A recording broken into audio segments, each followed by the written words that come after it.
मैंने 35 लाख रुपए खर्च करके दुनिया की लिमिटेड एडिशन मोटरसाइकिल खरीदी थी, लेकिन मेरे पड़ोसी ने उसे सिर्फ 3,000 रुपए में कबाड़ वाले को बेच दिया और ऊपर से बड़े गर्व से मुझसे कहने लगा कि उसने मेरा कचरा साफ कर दिया है और अब मुझसे 1500 रुपए सेवा शुल्क भी मांग रहा है। मैंने ना कोई हंगामा किया और न ही गुस्सा दिखाया, बस बाइक की खरीद, रसीद और मॉडिफिकेशन की पूरी लिस्ट उठाई और सीधे पुलिस स्टेशन पहुंच गया। अब मैं भी देखना चाहता था कि जब पुलिस उसे बताएगी कि इस मामले की न्यूनतम सजा 10 साल से शुरू होती है, तब उसके चेहरे की मुस्कान बचती है या नहीं। मेरा नाम जो हैंग है, मैं बस एक साधारण नौकरी करने वाला इंसान हूँ, लेकिन मैंने अपनी 2 साल की पूरी कमाई लगाकर एक limited edition Kawasaki Ninja H2 खरीदी थी। उसके हर एक पार्ट को मैं खजाने की तरह संभालता था। उसके इंजन की आवाज मेरे लिए दुनिया का सबसे खूबसूरत संगीत थी और उसकी बॉडी की हर लाइन ताकत से भरी हुई लगती थी। मॉडिफिकेशन तो जैसे एक अंतहीन गड्ढा था। इटली से मंगवाए गए ब्रेम्बो ब्रेक कैलिपर की एक जोड़ी ही 10,000 से ज्यादा की थी। स्वीडन के ओलिंस टॉप ग्रेड शॉक एब्जॉर्बर 20,000 के थे और पूरी टाइटेनियम स्कॉर्पियन एग्जॉस्ट सिस्टम की कीमत भी 20,000 थी। कुल मिलाकर सिर्फ मॉडिफिकेशन पर ही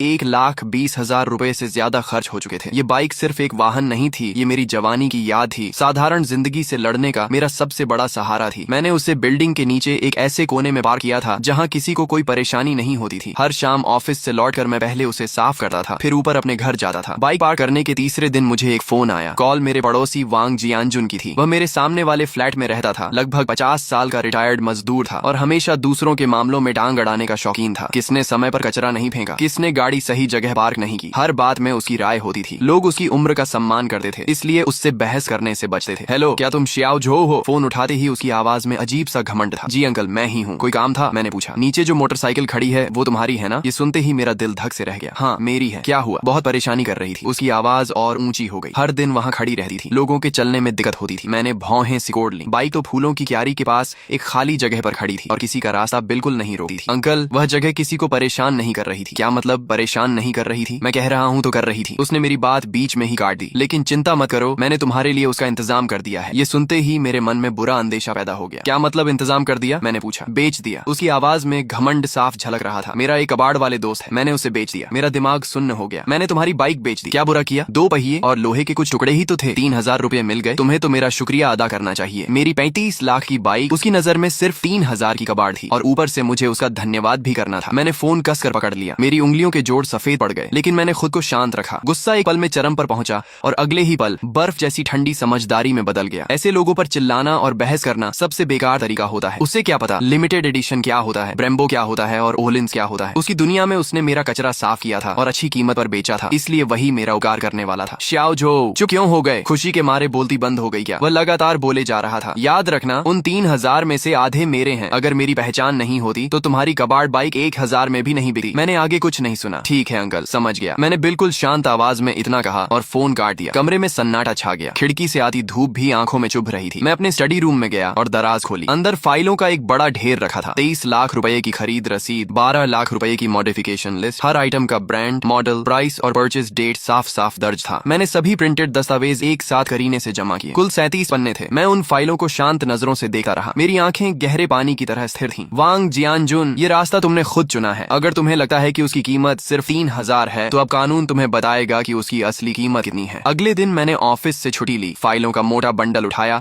और घर के पास वाले पुलिस स्टेशन पहुंच गया। वहां मेरी मुलाकात एक युवा पुलिस अधिकारी ली से हुई। कॉमरेड, क्या समस्या है? उन्होंने मुझे पानी का गिलास देते हुए पूछा। ऑफिसर, मैं रिपोर्ट दर्ज करवाने आया हूँ। मेरी मोटरसाइकिल चोरी हो गई है। अधिकारी ली ने सिर हिलाया और रिपोर्ट बुक निकाल ली। नाम, पहचान पत्र नंबर, मैंने सारी जानकारी दे दी। अब बताइए, बाइक कब और कहाँ से गायब हुई? कल दोपहर मेरे घर के नीचे से। कौन सा मॉडल था? कितने समय से आपके पास थी? खरीद की रसीद है? अधिकारी ली लगातार सवाल पूछते हुए नोट्स लेते जा रहे थे। उनके लिए मोटरसाइकिल या इलेक्ट्रिक स्कूटर चोरी होना एक आम मामला था। Kawasaki Ninja H2 limited edition. ओह कवासाकी, उन्होंने सिर हिलाया, लेकिन साफ था कि उन्हें इस मॉडल की असली कीमत का अंदाजा नहीं था। रसीद और बाकी सारे दस्तावेज मेरे पास हैं। मैंने हाथ में पकड़ी फाइल उनके सामने रखी। फाइल काफी मोटी थी, जिसे देखकर वे थोड़ा हैरान हुए। उन्होंने सबसे ऊपर रखी खरीद रसीद उठाई। जैसे ही उनकी नजर 23 लाख रुपए की रकम पर पड़ी, उनका हाथ अचानक रुक गया। उन्होंने सिर उठाकर मुझे दोबारा गौर से देखा। उनकी आंखों में हैरानी साफ दिखाई दे रही थी। कॉमरेड, क्या आपको यकीन है कि यह रसीद असली है? बिल्कुल। मैंने अपना पहचान पत्र और खरीद अनुबंध भी उनके सामने रख दिया। मालिक की सारी जानकारी मेरी है, आप जांच कर सकते हैं। अधिकारी ली का चेहरा गंभीर हो गया। उन्होंने फाइल उठाई और एक एक पन्ना ध्यान से पलटना शुरू कर दिया। ब्रेम्बो ब्रेक कैलिपर की कीमत 12,000 थी। ओलिंस का रियर शॉक एब्जॉर्बर 21,000 का था और स्कॉर्पियन की पूरी एग्जॉस्ट सिस्टम 33,000 की थी। जैसे जैसे अधिकारी ली पन्ने पलटे गए, उनकी गति धीमी होती गई और चेहरे का भाव भी गंभीर होता चला गया। जब वे आखिरी पन्ने तक पहुंचे और कुल रकम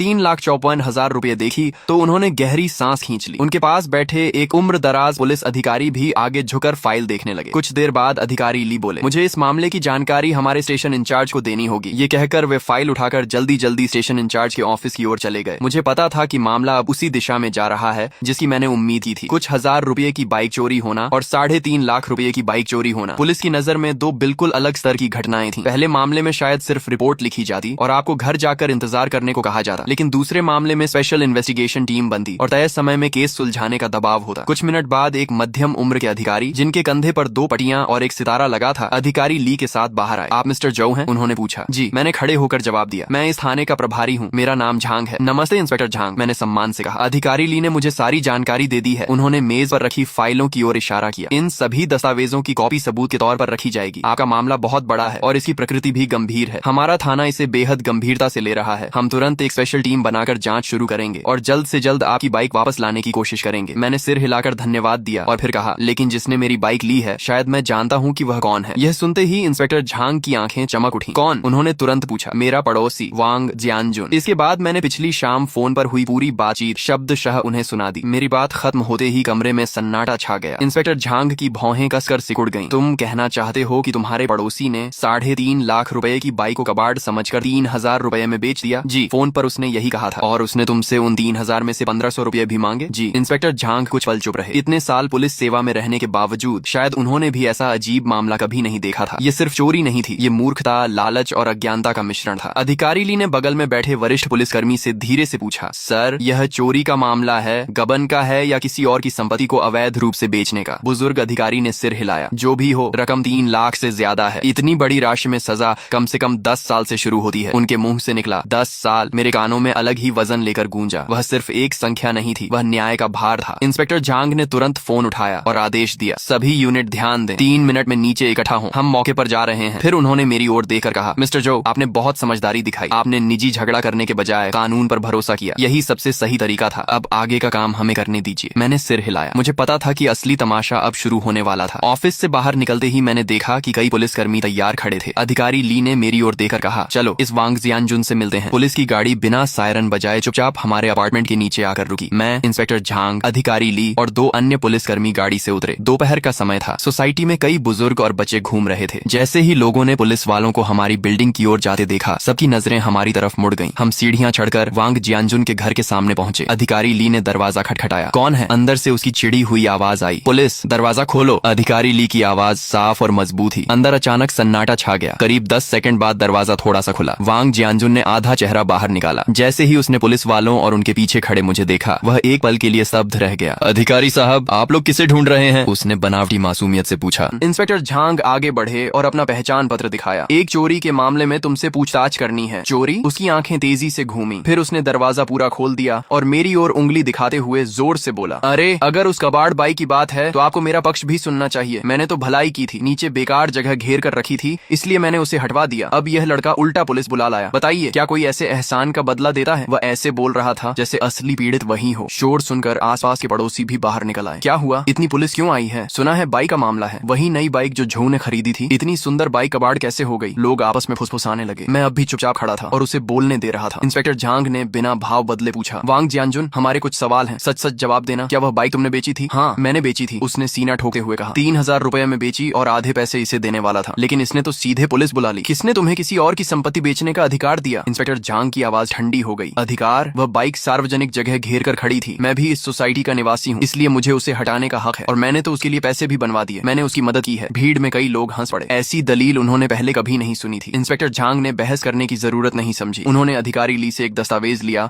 और उसके सामने खोल दिया। वांग जियानजुन, आंखें खोलकर देखो, यह बाइक मालिक जो हेंग की खरीद रसीद और मॉडिफिकेशन लिस्ट है। बाइक की मूल कीमत 2,30,000 रुपए और मॉडिफिकेशन पर 1,24,000 रुपए खर्च हुए हैं। कुल कीमत 3,54,000 रुपए है। हमारे कानून के अनुसार इतनी बड़ी रकम की चोरी पर 10 साल से लेकर उम्र कैद तक की सजा हो सकती है। इंस्पेक्टर झांग का हर शब्द हथौड़े की तरह उसके दिमाग पर गिर रहा था। वांग जियानजुन की आंखें दस्तावेज पर जमी रह गईं। उसके चेहरे का घमंड और अकड़ पल भर में गायब हो गई। उसकी आंखें फैल गईं और मुंह खुला रह गया। गले से बस टूटी फूटी आवाज निकल रही थी, नहीं, यह असंभव है। एक मोटरसाइकिल की कीमत 3 लाख से ज्यादा कैसे हो सकती है? तुम लोग झूठ बोल रहे हो, सब मिलकर मुझे फंसा रहे हो। उसकी आवाज कांप रही थी। तभी उसकी पत्नी लिछुई हुआ घर के अंदर से भागती हुई बाहर आई। क्या हुआ? क्या बात है? लेकिन जैसे ही उसने दरवाजे पर पुलिस और और बाहर जमा पड़ोसियों की भीड़ देखी, उसके चेहरे का रंग भी उड़ गया। अधिकारी साहब, जरूर कोई गलतफहमी हुई है। मेरे पति तो बहुत सीधे साधे इंसान हैं। इंस्पेक्टर झांग ने उसे ठंडी नजर से देखा। गलतफहमी? तुम्हारे पति ने अपने पड़ोसी की 3,54,000 रुपए की बाइक 3,000 में बेच दी है, इसे तुम गलतफहमी कहती हो? ये सुनते ही ली छुई हुआ की आंखें फट गई। क्या 3,54,000? उसकी चीख पूरे गलियारे में गूंज उठी। उसी पल वहां मौजूद हर व्यक्ति ने गहरी सांस खींची। सबकी नजरें मेरी ओर मुड़ गईं। पहले उनमें सहानुभूति थी, फिर हैरानी और अब सम्मान था। किसी ने कल्पना भी नहीं की थी कि नीचे खड़ी वह मोटरसाइकिल एक घर की डाउन पेमेंट जितनी कीमत रखती है। वांग जियानजुन का चेहरा पूरी तरह सफेद पड़ चुका था। वह दरवाजे का सहारा लेकर खड़ा था और ऐसा लग रहा था कि किसी भी पल गिर जाएगा। 3,54,000, 10 साल से ज्यादा की जेल, ये दो बातें उसके दिमाग में हथौड़े की तरह गूंज रही थीं और उसकी सारी हिम्मत टूट चुकी थी। तभी उसकी पत्नी ने उसका हाथ पकड़कर जोर जोर से हिलाना शुरू किया। जल्दी बताओ, बाइक किसे बेची थी? जल्दी उसे वापस लाओ। 3 लाख से ज्यादा की रकम हम कहां से भरेंगे? वांग जियानजुन के होंठ कांप रहे थे, लेकिन काफी देर तक उसके मुंह से एक शब्द भी नहीं निकला। बोलते ही अधिकारी ली आगे आए और सख्त आवाज में बोले, वांग जियानजुन, अभी और तुरंत हमें बताओ कि तुमने बाइक किसे बेची है और खरीदार कहाँ है? वांग जियानजुन की आंखों में पूरी तरह निराशा छा चुकी थी। उसने अपनी पत्नी की ओर देखा और टूटे हुए शब्दों में बोला, मैंने कबाड़ खरीदने वाले को बेच दी थी। अब वो इंसान भी नहीं मिल रहा और पैसे भी मैंने जुआ खेलकर हार दिए। ये सुनते ही ली छुई हुआ जोर से रो पड़ी। वह जमीन पर बैठ गई और हाथ पैरों के सहारे घिसटते हुए मेरी ओर आई और मेरे पैंट पकड़ ली। श्याओ झो, नहीं मिस्टर झो, कृपया हमारे साथ दया करो और मेरे पति को छोड़ दो। वह बस एक बूढ़ा और समझदार न होने वाला इंसान है, उसे कुछ नहीं पता। उसकी चीखें बेहद दर्दनाक और टूटे हुए भावों से भरी थी। उसके चेहरे पर आंसू और नाक बह रही थी और अब उसमें पहले जैसा कोई घमंड नहीं बचा था। आस पास खड़े पड़ोसी इशारे कर करके बातें कर रहे थे। सच में 3,50,000? हे भगवान, इस बार तो वांग जियानजुन फंस गया। ये फंसना नहीं है, ये तो सीधा खुद को मशीन में डालने जैसा है। ठीक ही हुआ, हमेशा छोटे फायदे उठाता था, अब सजा मिल गई। मैं नीचे देखकर ली छुई हुआ को देख रहा था। मेरे चेहरे पर कोई भाव नहीं था। दया शायद थोड़ी हो, लेकिन दया के साथ अक्सर गलत कामों की जिम्मेदारी भी जुड़ी होती है। अगर आज मेरी बाइक सिर्फ 3,000 की होती तो क्या वह लोग ऐसे ही रोते? नहीं, तब वे दोनों मिलकर मुझे ही गलत साबित करते और ऊपर से 1,500 रुपए भी खुशी खुशी रख लेते। मैंने हल्के से अपना पैर खींचा और उसके हाथ से खुद को छुड़ाया और शांत आवाज में कहा, ये बातें तुम अदालत में जाकर कहना। मेरी आवाज तेज नहीं थी, लेकिन वहां मौजूद हर इंसान तक साफ पहुंच गई। ली छुई हुआ स्तब्ध रह गई और मुझे अविश्वास से देखने लगी। शायद उसने नहीं सोचा था कि मैं इतने हालात में भी इतना ठंडा रह सकता हूँ। इंस्पेक्टर झांग ने अधिकारी ली की तरफ इशारा किया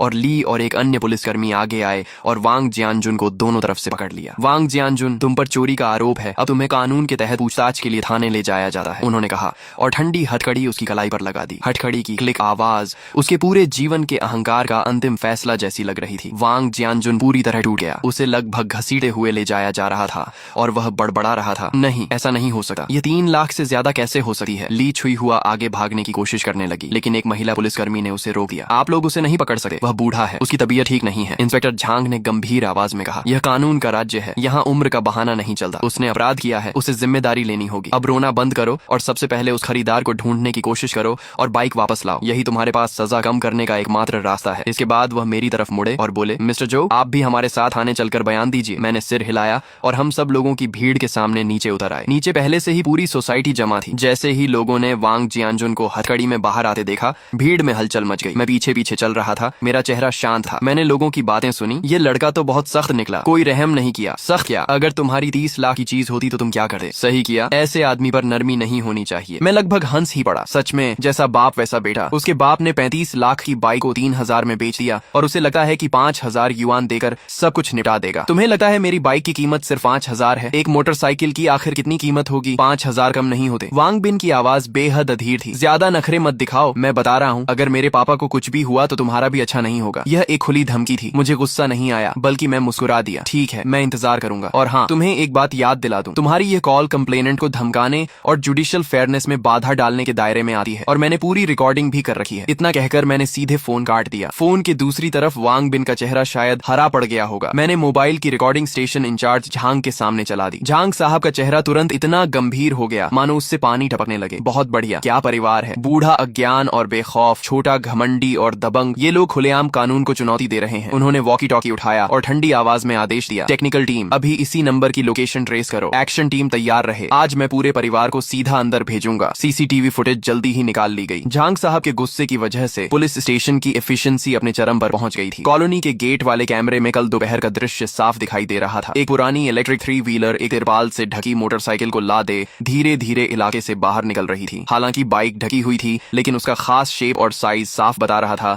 कि वह मेरी निंजा H2 थी। वही है। मैंने स्क्रीन पर घास की टोपी पहने आदमी की ओर इशारा किया। फुटेज जूम करो और उसका चेहरा साफ निकालो। झांग साहब ने आदेश दिया। टेक्निकल स्टाफ ने तुरंत काम शुरू किया और थोड़ी ही देर में उसकी एक साफ साइड फेस फोटो प्रिंट कर दी गई। ये फोटो लेकर आसपास के स्क्रैप यार्ड और कम्युनिटीज में पूछताछ करो, मुझे यह आदमी चाहिए। पुलिसकर्मी तुरंत निकल पड़े। मैं स्टेशन में ही रुक गया और खबर का इंतजार करने लगा। इंतजार का समय बेहद कठिन था। मुझे नहीं पता था मेरी बाइक किस हालत में होगी। क्या उसे पूरी तरह खोलकर पार्ट्स में बदल दिया गया होगा या कहीं छिपा दिया गया होगा। मैं सबसे बुरे नतीजे के बारे में सोचना भी नहीं चाहता था। करीब 1 घंटे बाद झांग साहब के वॉकी टॉकी से आवाज आई, रिपोर्ट सर, आदमी मिल गया है शहर के बाहरी इलाके में एक बड़े स्क्रैप रिसाइकलिंग फैक्ट्री में। बाइक? झांग साहब ने तुरंत पूछा। बाइक भी यही है, पूरी तरह सुरक्षित। जैसे ही मैंने पूरी तरह सुरक्षित सुना, मेरी तनी हुई नसें आखिरकार ढीली पड़ गईं। ऐसा लगा जैसे शरीर की सारी ताकत निकल गई हो और मैं कुर्सी से टिक गया। बहुत बढ़िया, मैंने लंबी सांस छोड़ी। झांग साहब के चेहरे पर भी मुस्कान आ गई। मिस्टर जो, चलिए हम साथ चलकर देखते हैं। हम तुरंत गाड़ी से शहर के बाहरी इलाके वाले स्क्रैप रिसाइकलिंग फैक्ट्री की ओर निकल पड़े। कच्ची और उबड़ खाबड़ सड़क पर लगभग 15 मिनट तक झटके खाने के बाद हम वहां पहुंचे। सामने का दृश्य काफी विशाल था। पुरानी धातु, प्लास्टिक और कार्डबोर्ड के ढेर छोटे छोटे पहाड़ों जैसे लगे हुए थे। हवा में जंग और इंजन ऑयल की मिली जुली अजीब सी गंध फैली हुई थी। मेरी निंजा H2 वहां ऐसे खड़ी थी जैसे कोई राजकुमार गलती से झुग्गी बस्ती में पहुंच गया हो। एक बड़े टिन शेड के नीचे मेरी बाइक को और भी बड़े वाटरप्रूफ कवर से ढका गया था। कुछ पुलिसकर्मी उसके पास पहरा दे रहे थे और लियू नाम का स्क्रैप डीलर जमीन पर बैठा उदास चेहरे के साथ पूछताछ झेल रहा था। मैं तेजी से आगे बढ़ा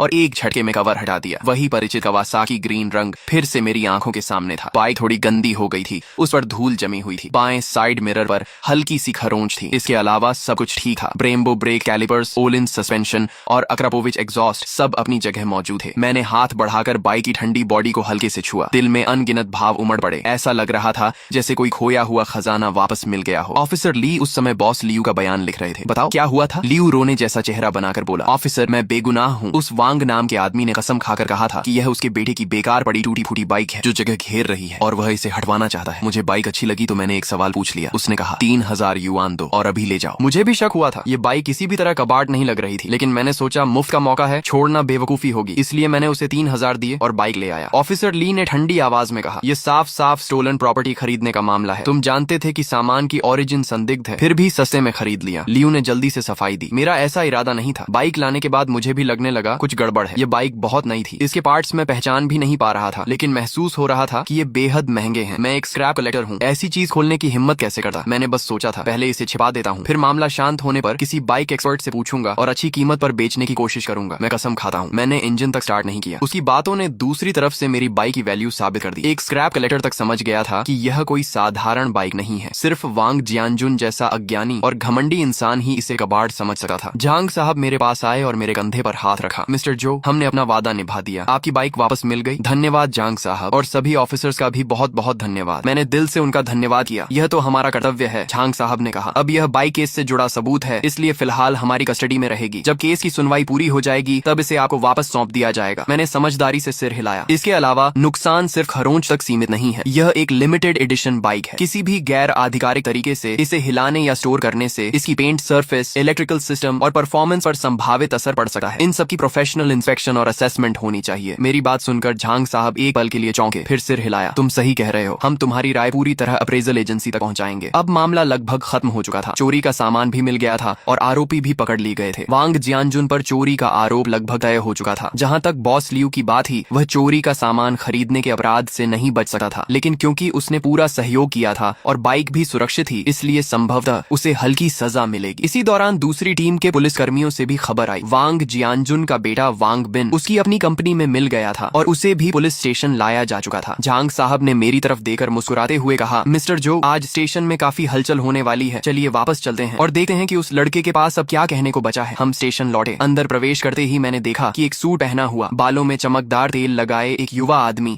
इंतजार वाली कुर्सी पर अधीरता से बैठा हुआ था। वह वांग बिन था। उसके बगल में ली छुई हुआ रोते हुए उससे कुछ कह रही थी। जैसे ही उसने मुझे देखा, वह तुरंत खड़ा हुआ और तेजी से मेरी तरफ आया। तुम ही जो हेंग हो? उसने मुझे ऊपर से नीचे तक देखा। उसकी आंखों में तिरस्कार भरा हुआ था। मैं तुम्हें आखिरी मौका देता हूँ, 1 लाख युआन लेकर मामला खत्म कर दो, वरना मैं तुम्हें इस शहर में जीना मुश्किल कर दूंगा। मैंने उसकी तरफ देखा और मुझे हंसी आ गई। उसे अभी तक समझ ही नहीं आया था कि स्थिति क्या है, या फिर यूं कहें कि अपनी पूरी जिंदगी में वह पैसे और रुतबे से हर समस्या हल करता आया था। उसे लगता था कि 1 लाख युआन और एक धमकी मुझे झुका देगी। तुम वांग बिन हो सही, मैंने शांत स्वर में कहा। बोलने से पहले मैं तुम्हें 2 कानूनी बातें समझने की सलाह दूंगा। पहली, विशेष रूप से बड़ी राशि वाली चोरी किसे कहते हैं। दूसरी, क्रिमिनल केस में पब्लिक प्रोसिक्यूशन प्रिंसिपल क्या होता होता है। क्रिमिनल केस ऐसा मामला नहीं है जिसे तुम चाहो तो निजी समझौते से खत्म कर दो। मेरी बात सुनकर वांग बिन का चेहरा सख्त हो गया। उसे उम्मीद नहीं थी कि मैं उससे कानून की बात करूंगा। तुम मुझे ये सब मत सिखाओ। तुम्हें बस ज्यादा पैसे चाहिए। इतना दिखावा क्यों कर रहे हो? 2 लाख युआन, यह मेरी आखिरी सीमा है। अगर अब भी नहीं माने तो मुझे कठोर कदम उठाने पड़ेंगे। तभी पीछे से झांग साहब आ गए। उनका चेहरा बेहद गंभीर था। वांग बिन, उनकी आवाज ज्यादा ऊंची नहीं थी लेकिन अधिकार से भरी हुई थी। ये पुलिस स्टेशन है, तुम्हारी कंपनी नहीं। यहाँ शिकायतकर्ता को धमकाने की हिम्मत तुम्हें किसने दी? झांग साहब के कंधे पर लगे पुलिस रैंक को देकर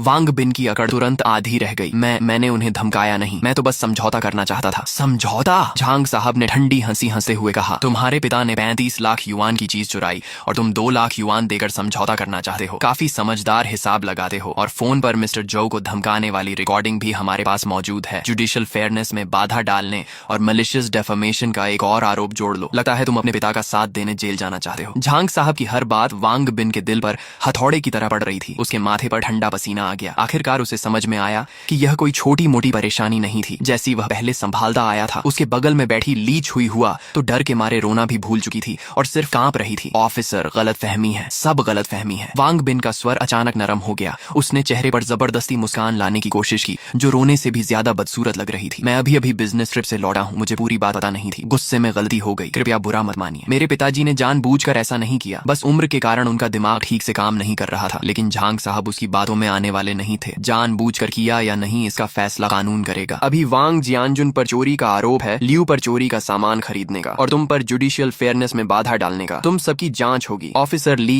इन माँ बेटे को भी पूछताछ कक्ष में ले जाइए और अलग अलग पूछताछ कीजिए। ऑफिसर ली आगे बढ़े और उन्हें चलने का इशारा किया। वांग बिन का चेहरा पूरी तरह सफेद पड़ गया। उसने मदद की उम्मीद में मेरी तरफ देखा लेकिन मैंने केवल ऐसा भाव दिया मानो मैं कुछ नहीं कर सकता। अगर पहले समझदारी दिखाई होती तो आज यह दिन नहीं देखना पड़ता। जब उन्हें ले जाया गया तो ऑफिस आखिरकार शांत हो गया। झांग साहब ने मुझे एक गिलास पानी दिया। मिस्टर जो, आपको यह तमाशा देखना पड़ा। कोई बात नहीं, दुनिया बड़ी है और हर तरह के लोग होते हैं। झांग साहब ने आह भरी। सच है, यह परिवार जरूरत से ज्यादा बिगड़ चुका है। मैंने अभी वांग बिन की जांच करवाई है। उसकी खुद की एक छोटी कंपनी है और बाहर भी वह हमेशा दबंगई करता फिरता है। उसे लगता है कि पैसा हर समस्या हल कर सकता है। इस बार उसे लॉ बेस्ड सोसाइटी की अच्छी शिक्षा मिलेगी। इसके बाद सब कुछ तय प्रक्रिया के अनुसार चलता गया। वांग जियानजुन ने चोरी के अपराध को पूरी तरह स्वीकार कर लिया। बॉस लियू ने भी माना कि उसने लालच में आकर संदिग्ध स्रोत वाली बाइक सस्ते में खरीद ली थी। वांग बिन और ली छुई हुआ भी रिकॉर्डिंग और कानून के दबाव के सामने सारी सच्चाई बताने पर मजबूर हो गए। क्योंकि सबूतों की चेन पूरी थी और तथ्य स्पष्ट थे, इसलिए मामला जल्द ही प्रोसिक्यूटर ऑफिस को भेज दिया गया। उधर मैंने भी एक वकील नियुक्त कर लिया जो सिविल कॉम्पेंसेशन लॉ सूट संभालने वाला था। मेरी मांग बहुत सीधी थी। पहली, वांग जियानजुन की क्रिमिनल रिस्पॉन्सिबिलिटी तय हो और किसी भी हालत में उसे माफी न मिले। दूसरी, वह मेरी सारी आर्थिक हानि की भरपाई करे। इसमें बाइक की डिप्रिशिएशन कॉस्ट, प्रोफेशनल इंस्पेक्शन और रिपेयर फीस, साथ ही बाइक चोरी होने के दौरान मेरे ट्रांसपोर्टेशन एक्सपेंसेस भी शामिल थे। वकील ने मेरे सारे बिल्स और सबूतों की जांच के बाद अनुमान लगाया कि कॉम्पेंसेशन कम से कम 40 लाख युआन होगा, उससे कम नहीं। जब यह खबर वांग बिन तक पहुंची तो सुना गया कि उसने गुस्से में घर का एक एंटीक वेस तोड़ दिया। अगले कुछ दिनों में मैं पूरी कॉलोनी का मशहूर व्यक्ति बन गया। लोग मुझे सम्मान और डर के मिश्रण वाली नजरों से देखने लगे। अब कोई भी मेरे घर के सामने गलत तरीके से गाड़ी पार करने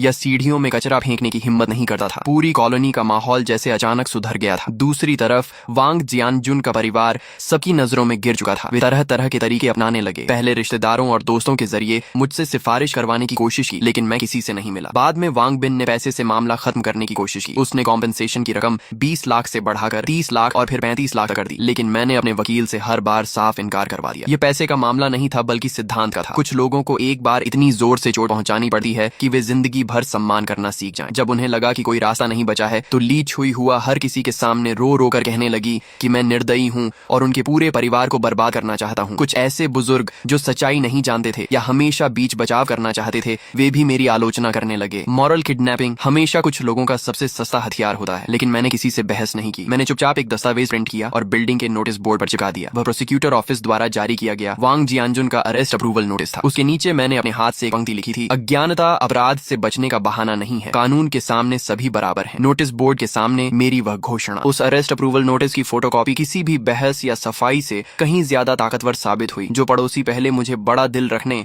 और माफ कर देने की सलाह दे रहे थे, अब वे मुझे देखते ही रास्ता बदल लेते थे। उनकी नजरों में सम्मान के साथ साथ एक हल्का सा डर भी था। वे मुझसे नहीं डरते थे बल्कि उस तरीके से डरते थे जिसमें मैं आम लोगों की तरह व्यवहार नहीं करता था, लेकिन फिर भी पूरी तरह कानून और तर्क के दायरे में रहता था। ली छुई हुआ का रोना धोना भी बंद हो गया। वह अब बिल्डिंग के नीचे बैठकर खुद को बेचारा साबित करने की कोशिश खुश नहीं करती थी, क्योंकि नोटिस बोर्ड के सामने से गुजरने वाला हर व्यक्ति उसे तिरस्कार भरी नजरों से देखता था। लेकिन मैं जानता था कि यह सिर्फ तूफान से पहले की शांति है। वांग परिवार इतनी आसानी से हार मानने वाला नहीं था, खासकर वांग बिन। वह ऐसा इंसान था जो हमेशा पैसे और ताकत से समस्याएं हल करता आया था। पुलिस स्टेशन से बाहर आने के बाद उसने एक बार भी मुझसे संपर्क नहीं किया। यह बिल्कुल असामान्य था। उसके स्वभाव के हिसाब से या तो वह बुरी तरह बौखला चुका होता या फिर किसी बड़े षड्यंत्र की तैयारी कर रहा होता। मैंने लापरवाही नहीं की। मैंने अपने वकील को फोन किया और वांग बिन को लेकर अपनी चिंता बताई। वकील ने मुझे सावधान रहने, अपनी पर्सनल सेफ्टी का ध्यान रखने और हर गतिविधि पर नजर रखने की सलाह दी। साथ ही उसने बताया कि क्रिमिनल केस अब प्रोसिक्यूटर ऑफिस के पब्लिक प्रोसिक्यूशन प्रोसेस में प्रवेश कर चुका है। वांग जियानजुन की जेल की सजा लगभग तय मानी जा रही थी। हमारी सिविल लॉ सूट भी आधिकारिक रूप से दाखिल की जा चुकी थी और अब सिर्फ सुनवाई का इंतजार था। ऊपर से देखने पर सब कुछ सही दिशा में बढ़ रहा था, लेकिन मेरे दिल की बेचैनी लगातार बढ़ती जा रही थी। सोमवार को मैं हमेशा की तरह ऑफिस काम पर गया। मैं जिस कंपनी में काम करता था वह एक मध्यम आकार की इंटरनेट एंटरप्राइज थी जो एंटरप्राइज सर्विसेज का काम करती थी। मैं वहाँ प्रोजेक्ट मैनेजर था। न बहुत बड़ा पद और न बहुत छोटा। काम काफी रहता था, लेकिन नौकरी सम्मानजनक थी। जैसे ही मैं ऑफिस पहुंचा मुझे माहौल कुछ अजीब लगा। सहकर्मी मुझे देकर नजरें चुरा रहे थे। कुछ लोग जो आमतौर पर मेरे काफी करीबी थे कुछ कहना चाहते थे, लेकिन कह नहीं पा रहे थे। मेरे दिल में अचानक एक झटका सा लगा। लगता है आखिरकार वह चाल चल दी गई थी। मैं अपनी सीट पर जाकर बैठा और कंप्यूटर चालू ही किया था कि एडमिनिस्ट्रेशन डिपार्टमेंट का एक कर्मचारी मेरे पास आया। जो हैंग, मिस्टर चेन आपको अपने ऑफिस में बुला रहे हैं। मिस्टर चेन हमारी कंपनी के मालिक थे। 40 साल से ऊपर उम्र, तेज दिमाग और बेहद सक्षम व्यक्ति। वह आमतौर पर मेरे जैसे स्तर के कर्मचारियों को सीधे अपने ऑफिस नहीं बुलाते थे। लगता है वांग बिन के हाथ अब कंपनी तक पहुंच चुके थे। मैंने गहरी सांस ली, अपने कपड़े ठीक किए और जनरल मैनेजर ऑफिस की तरफ चल पड़ा। ऑफिस का दरवाजा खुला हुआ था। मिस्टर चेन अपनी बड़ी कुर्सी पर बैठे थे। उनके चेहरे पर कोई खास भाव नहीं था। ये समझना मुश्किल था कि वह खुश हैं या नाराज। मिस्टर चेन, आपने बुलाया? मैंने पूछा। बैठो। उन्होंने सामने वाली कुर्सी की ओर इशारा किया। मैं बैठ गया और अपनी कमर सीधी रखी। मैंने खुद से कोई सफाई देने की कोशिश नहीं की, क्योंकि मुझे पता था कि मेरे आने से पहले वांग बिन अपनी तरफ की कहानी में खूब मिर्च मसाला लगाकर उन्हें सब कुछ बता चुका होगा। अब देखना यह था कि मिस्टर चेन किसकी बात पर भरोसा करते हैं। करीब आधा मिनट खामोशी रही। फिर आखिरकार मिस्टर चेन बोले, जो हैंग, आज मुझे एक फोन आया था दिंगशेंग ग्रुप के वांग बिन का। दिंगशेंग ग्रुप वांग बिन की कंपनी का नाम था। नाम सुनने में बड़ा लगा था, लेकिन असल में वह एक छोटी सप्लाई चेन कंपनी ही थी। हालांकि हाल ही में वे हमारी कंपनी के साथ एक कोऑपरेशन प्रोजेक्ट पर बातचीत कर रहे थे। अगर वह डील हो जाती तो हमारी कंपनी को अच्छा खासा ऑर्डर मिल सकता था। उसने मुझे तुम्हारे बारे में बहुत कुछ बताया। मिस्टर चेन की नजरें मेरे चेहरे पर टिक गईं, जैसे वह मेरी प्रतिक्रिया पढ़ना चाहते हो। उसका कहना है कि तुम एक बुजुर्ग पड़ोसी को जेल भिजवाने पर तुले हुए हो। उसने यह भी कहा कि तुम ब्लैकमेल कर रहे हो और 40 लाख युआन का कॉम्पेंसेशन मांग रहे हो। उसका दावा है कि तुम्हारा कैरेक्टर प्रॉब्लमैटिक है और तुम्हें कंपनी में रखना हमारे लिए रिस्क हो सकता है। उन्होंने वांग बिन की बातों को शांत स्वर में दोहराया, लेकिन मैं महसूस कर सकता था कि इस शांति के पीछे एक निर्णय लेने वाले व्यक्ति की गहरी जांच छिपी हुई थी। शायद मेरी नौकरी का भविष्य इसी बातचीत पर निर्भर था। मैंने तुरंत विरोध नहीं किया। जब वह बोल चुके तब मैंने धीरे से कहा, मिस्टर चेन, क्या उसने आपको बताया कि मेरे उस पड़ोसी ने मेरे साथ क्या किया था? मिस्टर चेन ने सिर हिलाया। नहीं, उसने बस इतना कहा कि यह एक मामूली पड़ोसी विवाद था। मैं मुस्कुरा दिया। मेरे पास एक मोटरसाइकिल है जिसे मैंने 35 लाख युआन में खरीदा था। मेरे पड़ोसी ने मेरी गैर मौजूदगी में उसे कबाड़ समझकर सिर्फ 3000 युआन में बेच दिया। फिर उसने मुझे फोन करके कहा कि वह मुझे 1500 युआन हिस्सा देने को तैयार है। उसके बाद उसका बेटा यानी वांग बिन मुझे फोन पर धमकाने लगा कि मैं 5 लाख युआन लेकर मामला खत्म कर दूं। जब मैंने मना कर दिया तो वह पुलिस स्टेशन तक आ गया और पुलिस वालों के सामने मुझे धमकाने लगा कि वह मुझे इस शहर में जीने नहीं देगा। क्या उसने आपको यह सब बताया? मेरी हर बात के साथ मिस्टर चेन की भौहें और सिकुड़ती गईं। जब मैं बोल चुका तो उनका चेहरा काफी गंभीर हो चुका था। मैंने अपना ब्रीफकेस खोला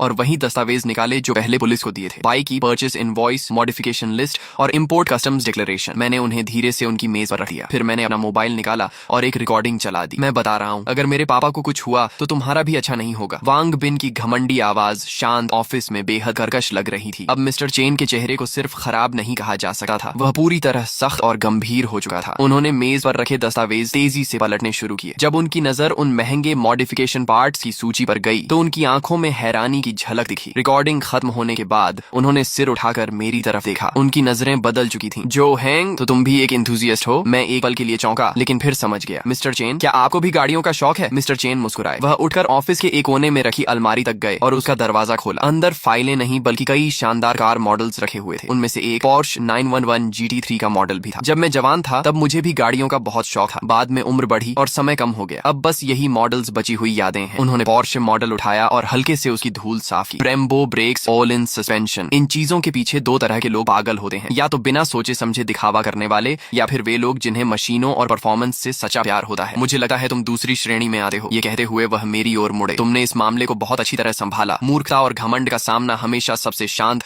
और सबसे तेज हथियार से करना चाहिए, ताकि सामने वाले को जिंदगी भर याद रहने वाला सबक मिले। हमारी कंपनी को तुम्हारे जैसे प्रिंसिपल वाले, रूल्स मानने वाले और लॉजिकल सोच रखने वाले कर्मचारियों की जरूरत है, न कि वांग बिन जैसे घमंडी और कानून को न मानने वाले बेवकूफों की। मेरे दिल पर रखा भारी पत्थर आखिरकार हट गया। मैंने सही अंदाजा लगाया था। मिस्टर चेन ऐसे इंसान थे जो खुद सोचते थे और तथ्यों के आधार पर फैसला लेते थे। जहां तक दिंगशेंग ग्रुप के साथ कोऑपरेशन प्रोजेक्ट की बात है, मिस्टर चेन वापस अपनी कुर्सी पर बैठे। उन्होंने मेज पर रखा फोन उठाया और इंटरनल लाइन मिलाई। दिंगशेंग ग्रुप के साथ चल रही कोऑपरेशन नेगोशिएशन तुरंत समाप्त की जाती है। कारण यह है कि मैं ऐसी कंपनी के साथ काम नहीं कर सकता जो बिजनेस कोऑपरेशन का इस्तेमाल हमारी कंपनी के इंटरनल अफेयर्स में हस्तक्षेप करने और हमारे कर्मचारियों को धमकाने के लिए करती हो। मुझे डर है कि भविष्य में वे हमारी कंपनी को भी इसी तरह दबाव में लेने की कोशिश करेंगे। उन्होंने फोन रख दिया और मेरी तरफ देखकर संतोष भरी मुस्कान दी। जो हैंग, तुम्हारी वजह से मुझे एक महत्वपूर्ण बात समझ में आई। तुमने समय रहते कंपनी के लिए एक बड़ा खतरा भी टाल दिया। जब मैं उनके ऑफिस से बाहर निकला तो मुझे लगा जैसे बाहर की धूप भी पहले से ज्यादा चमकदार हो गई हो। रास्ते में कुछ सहकर्मी मिले। उनके चेहरों पर पहले जो चिंता और सहानुभूति थी वह अब जिज्ञासा और सम्मान में बदल चुकी थी। स्पष्ट था कि दिंगशेंग ग्रुप के साथ डील कैंसिल होने की खबर कंपनी में फैल चुकी थी। मैंने ज्यादा कुछ नहीं कहा, बस हल्की मुस्कान के साथ सिर हिलाया और अपनी सीट पर वापस आकर बैठ गया। मुझे पता था कि वांग बिन की मेरी करियर में रुकावट डालने की कोशिश पूरी तरह नाकाम हो चुकी थी। सिर्फ नाकाम ही नहीं,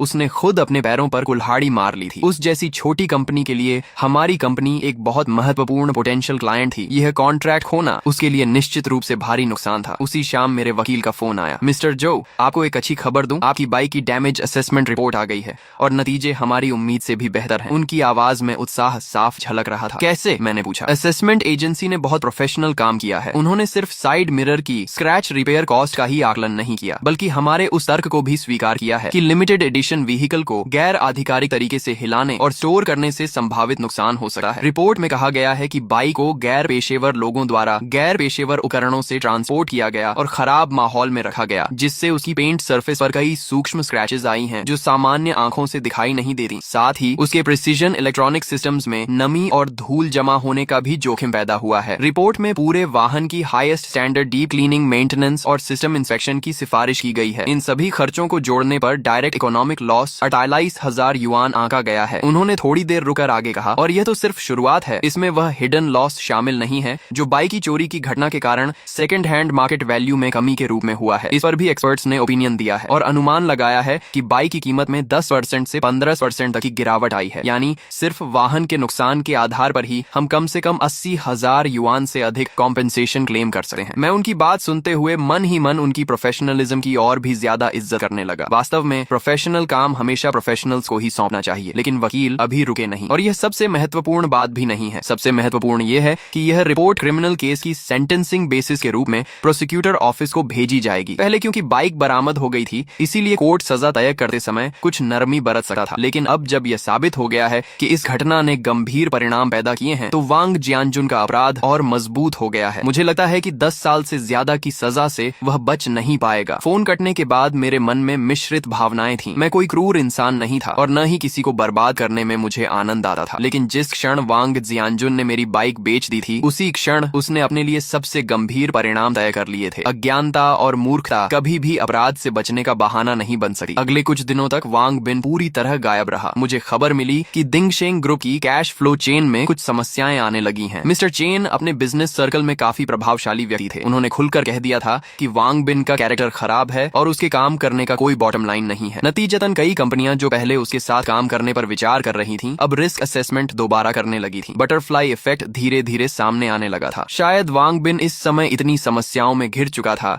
कि मेरे पीछे पड़ने का समय ही नहीं बचा था। उधर ली छुई हुआ ने भी मानो किस्मत के आगे हार मान ली थी। वह न तो फिर कभी दिखाई दी और न ही किसी को सिफारिश के लिए भेजा। दुनिया का नियम ही यही है, जब आप पर्याप्त दृढ़ता और सिद्धांत दिखाते हैं तो परेशान करने वाले लोग अपने आप दूर हो जाते हैं। सिविल लॉ सूट की सुनवाई 1 महीने बाद तय हुई, जबकि वांग जियानजुन का क्रिमिनल ट्रायल उससे पहले शुरू हो गया। सुनवाई वाले दिन मैं विक्टिम के रूप में कोर्ट में मौजूद था। वहां मैंने एक बार फिर वांग जियानजुन को देखा। सिर्फ 1 महीने के भीतर वह जैसे 10 साल बूढ़ा हो गया था। उसके आधे से ज्यादा बाल सफेद हो चुके थे, पीठ झुक गई थी और उसकी आंखों में डर और निराशा साफ दिखाई दे रही थी। जब प्रोसिक्यूटर ने इंडाइटमेंट पढ़ना शुरू किया और विस्तार से बताया कि उसने मेरी मोटरसाइकिल को कैसे अवैध रूप से बेचा और कैसे उसे गंभीर नुकसान पहुंचाया, तो उसका पूरा शरीर कांपने लगा। जब मेरे वकील ने 35 लाख युआन की परचेस इनवॉइस और लगभग 50,000 युआन की डैमेज रिपोर्ट सबूत के रूप में पेश की, तो कोर्ट रूम में बैठे लोगों ने हैरानी से सांस खींच ली। वांग जियानजुन का डिफेंस लॉयर यह साबित करने की कोशिश कर रहा था कि उसके पास चोरी करने की सब्जेक्टिव इंटेंट नहीं थी और यह सिर्फ अज्ञानता में हुई गलती थी, लेकिन लोहे जैसे मजबूत सबूतों के सामने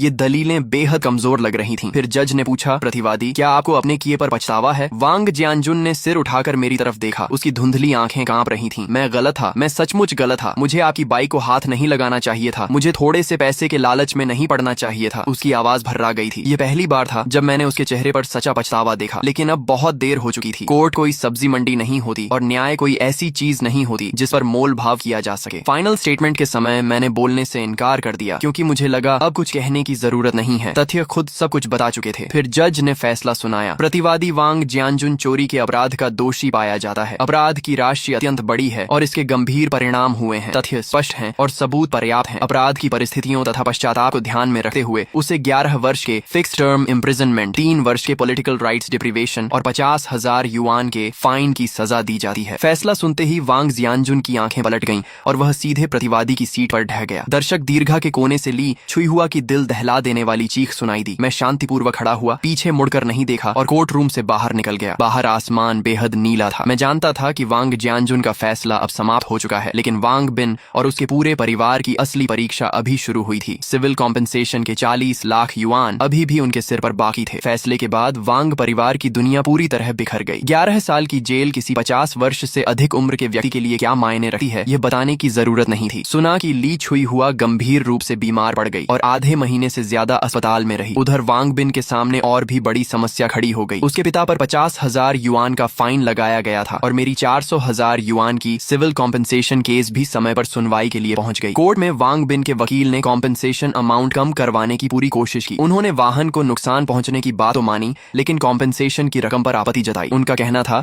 कि खासकर second hand market value reduction वाला हिस्सा केवल अनुमान है और उसका कोई कानूनी आधार नहीं है। लेकिन मेरे वकील बिल्कुल शांत रहे। उन्होंने एक नया सबूत पेश किया। देश की सबसे प्रतिष्ठित यूज्ड व्हीकल असेसमेंट एजेंसी द्वारा जारी की गई प्रोफेशनल इवैल्यूएशन रिपोर्ट। उस रिपोर्ट में विस्तार से बताया गया था कि मेरी लिमिटेड एडिशन निंजा H2 को चोरी किए जाने और लंबे समय तक खराब वातावरण में रखने के कारण उसकी कलेक्शन वैल्यू और मार्केट सर्कुलेशन वैल्यू को स्थायी नुकसान पहुंचा है। रिपोर्ट का निष्कर्ष था कि उसकी वैल्यू लॉस लगभग 80,000 से 120,000 युआन के बीच है। हमने बीच का आंकड़ा लेते हुए 100,000 युआन का दावा किया। ये रिपोर्ट किसी भारी मुक्के की तरह साबित हुई जिसने विपक्षी वकील की बची खुची उम्मीदों को भी चकनाचूर कर दिया। अंततः कोर्ट ने लगभग पूरी तरह मेरे दावों का समर्थन किया और फैसला सुनाया कि वांग जियानजुन और उसके परिवार को मेरी सभी आर्थिक हानियों की भरपाई करनी होगी। कुल कॉम्पेंसेशन अमाउंट 366,000 युआन तय की गई। पहले से लगाए गए 50,000 युआन के क्रिमिनल फाइन को जोड़ दिया जाए तो वांग परिवार को कुल मिलाकर 430,000 युआन से ज्यादा की रकम चुकानी थी। एक साधारण नौकरी पेशा परिवार के लिए यह रकम किसी पहाड़ से कम नहीं थी और वांग बिन के लिए तो यह ऐसा झटका था जिससे उबरना आसान नहीं था। फैसला आने के अगले ही दिन से उसने अपनी संपत्ति बेचनी शुरू कर दी। उनका वह पुराना घर जिसमें वे 20 साल से ज्यादा समय से रह रहे थे, बिक्री के लिए बाजार में डाल दिया गया। ली छुई हुआ के गहने, उसकी BMW कार और यहाँ तक कि उसकी कंपनी के महंगे ऑफिस इक्विपमेंट तक सेकंड हैंड वेबसाइट्स पर बेचने के लिए डाल दिए गए।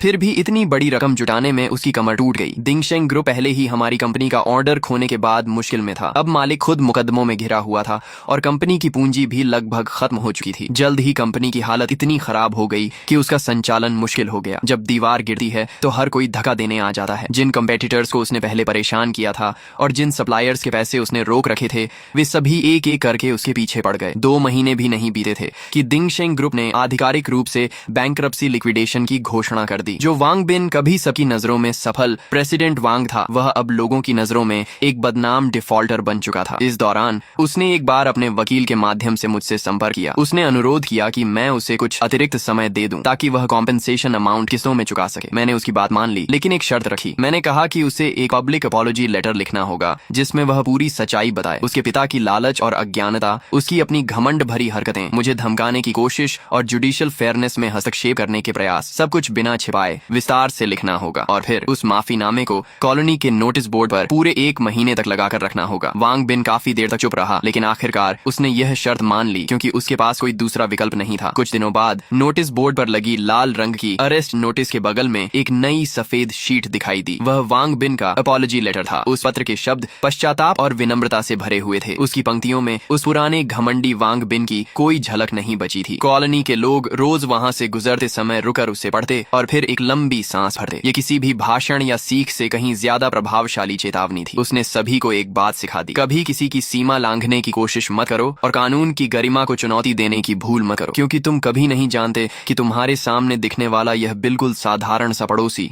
असल में किस ताकत और किस सिद्धांत के सहारे खड़ा है। मेरी मोटरसाइकिल भी आखिरकार पुलिस स्टेशन से वापस मिल गई। मैं उसे शहर के सबसे अच्छे सर्विस सेंटर में ले गया और वहां उसकी सबसे कॉम्प्रिहेंसिव मेंटेनेंस और रेस्टोरेशन करवाई। कॉम्पेंसेशन के पैसों का एक हिस्सा उसी में खर्च हो गया और बाकी रकम मैंने बचा कर रख दी। जिंदगी मानो फिर से अपने पुराने रास्ते पर लौट आई थी। मैं अब भी वही साधारण प्रोजेक्ट मैनेजर था जो हर दिन मेट्रो पकड़कर ऑफिस जाता था। लेकिन जब मैं दोबारा अपनी कवासाकी निंजा H2 पर बैठा, थ्रॉटल घुमाया और उस परिचित इंजन रोर को सुना तो मेरा मन पहले जैसा नहीं रहा था। अब वह बाइक सिर्फ साधारण जिंदगी के खिलाफ मेरा हथियार नहीं थी, बल्कि मेरे सिद्धांतों पर टिके रहने और न्याय की रक्षा करने का एक मेडल बन चुकी थी। एक शाम मैं शहर की एक्सप्रेसवे पर बाइक चला रहा था कि हेलमेट के ब्लूटूथ ईयरफोन में फोन बज उठा। कॉल मिस्टर चेन की थी। जो हैंग, कहाँ हो? उन्होंने पूछा। सर, बाहर बाइक चला रहा हूँ, मैंने जवाब दिया। तुम्हें एक अच्छी खबर देनी है। उनकी आवाज बेहद खुश लग रही थी। वांग बिन वाला प्रोजेक्ट तो कैंसिल हो गया था ना, लेकिन उस प्रोजेक्ट की क्लाइंट कंपनी को हमारी कंपनी में काफी दिलचस्पी हो गई है। उन्होंने सुना कि हमने अपने एम्प्लॉय की रक्षा के लिए कोऑपरेशन छोड़ दी और वे हमारी कॉर्पोरेट कल्चर से बहुत प्रभावित हुए। आज उन्होंने आधिकारिक रूप से हमारे साथ कॉन्ट्रैक्ट साइन कर लिया है। कॉन्ट्रैक्ट अमाउंट वांग बिन वाले प्रोजेक्ट से 3 गुना बड़ा है और सबसे मजेदार बात, उनकी कंपनी के बॉस एक सीनियर मोटरसाइकिल एंथुसियास्ट हैं। उन्होंने खास तौर पर तुम्हें मिलने के लिए कहा है। कह रहे थे कि ओलिन सस्पेंशन ट्यूनिंग पर तुमसे चर्चा करनी है। फोन पर मिला। यह निमंत्रण मेरे लिए अप्रत्याशित था, लेकिन मैं जल्दी ही समझ गया कि शायद यह मेरी जिंदगी का एक बड़ा अवसर हो सकता है। ठीक है सर, मैं कभी भी उपलब्ध हूँ, मैंने कहा। मिस्टर चेन हंस पड़े। अच्छा, मैं तुम्हें बाद में वीचैट पर एड्रेस भेजता हूँ, अच्छे से तैयार होकर आना, हमारी कंपनी की इज्जत मत डुबो देना। फोन कट गया और मेरे दिल में एक गर्माहट सी भर गई। उनकी बातें मजाकिया जरूर थीं, लेकिन उनमें अपनापन साफ झलक रहा था। उन्होंने मुझे सिर्फ एक एम्प्लॉई नहीं बल्कि ऐसा इंसान माना था जिसे आगे बढ़ाना और सही लोगों से मिलवाना चाहिए। ऐसा विश्वास पैसे से नहीं खरीदा जा सकता। शुक्रवार शाम 7 बजे मैं मिस्टर चेन द्वारा भेजे गए एड्रेस पर पहुंचा। वह शहर के बीचों बीच स्थित एक टॉप लेवल प्राइवेट क्लब था। बाहर कोई साइन बोर्ड नहीं था, सिर्फ एक भारी एबनी वुड डोर थी। दरवाजे पर खड़े अटेंडेंट ने विनम्रता से मेरी पहचान की पुष्टि की और फिर मुझे अंदर ले गया। क्लब का इंटीरियर लो की लेकिन बेहद लग्जूरियस था। हर छोटी बड़ी डिटेल असाधारण टेस्ट को दर्शा रही थी। मिस्टर चेन गुआनलान नाम के प्राइवेट रूम में मेरा इंतजार कर रहे थे। जब मैंने दरवाजा खोला तो देखा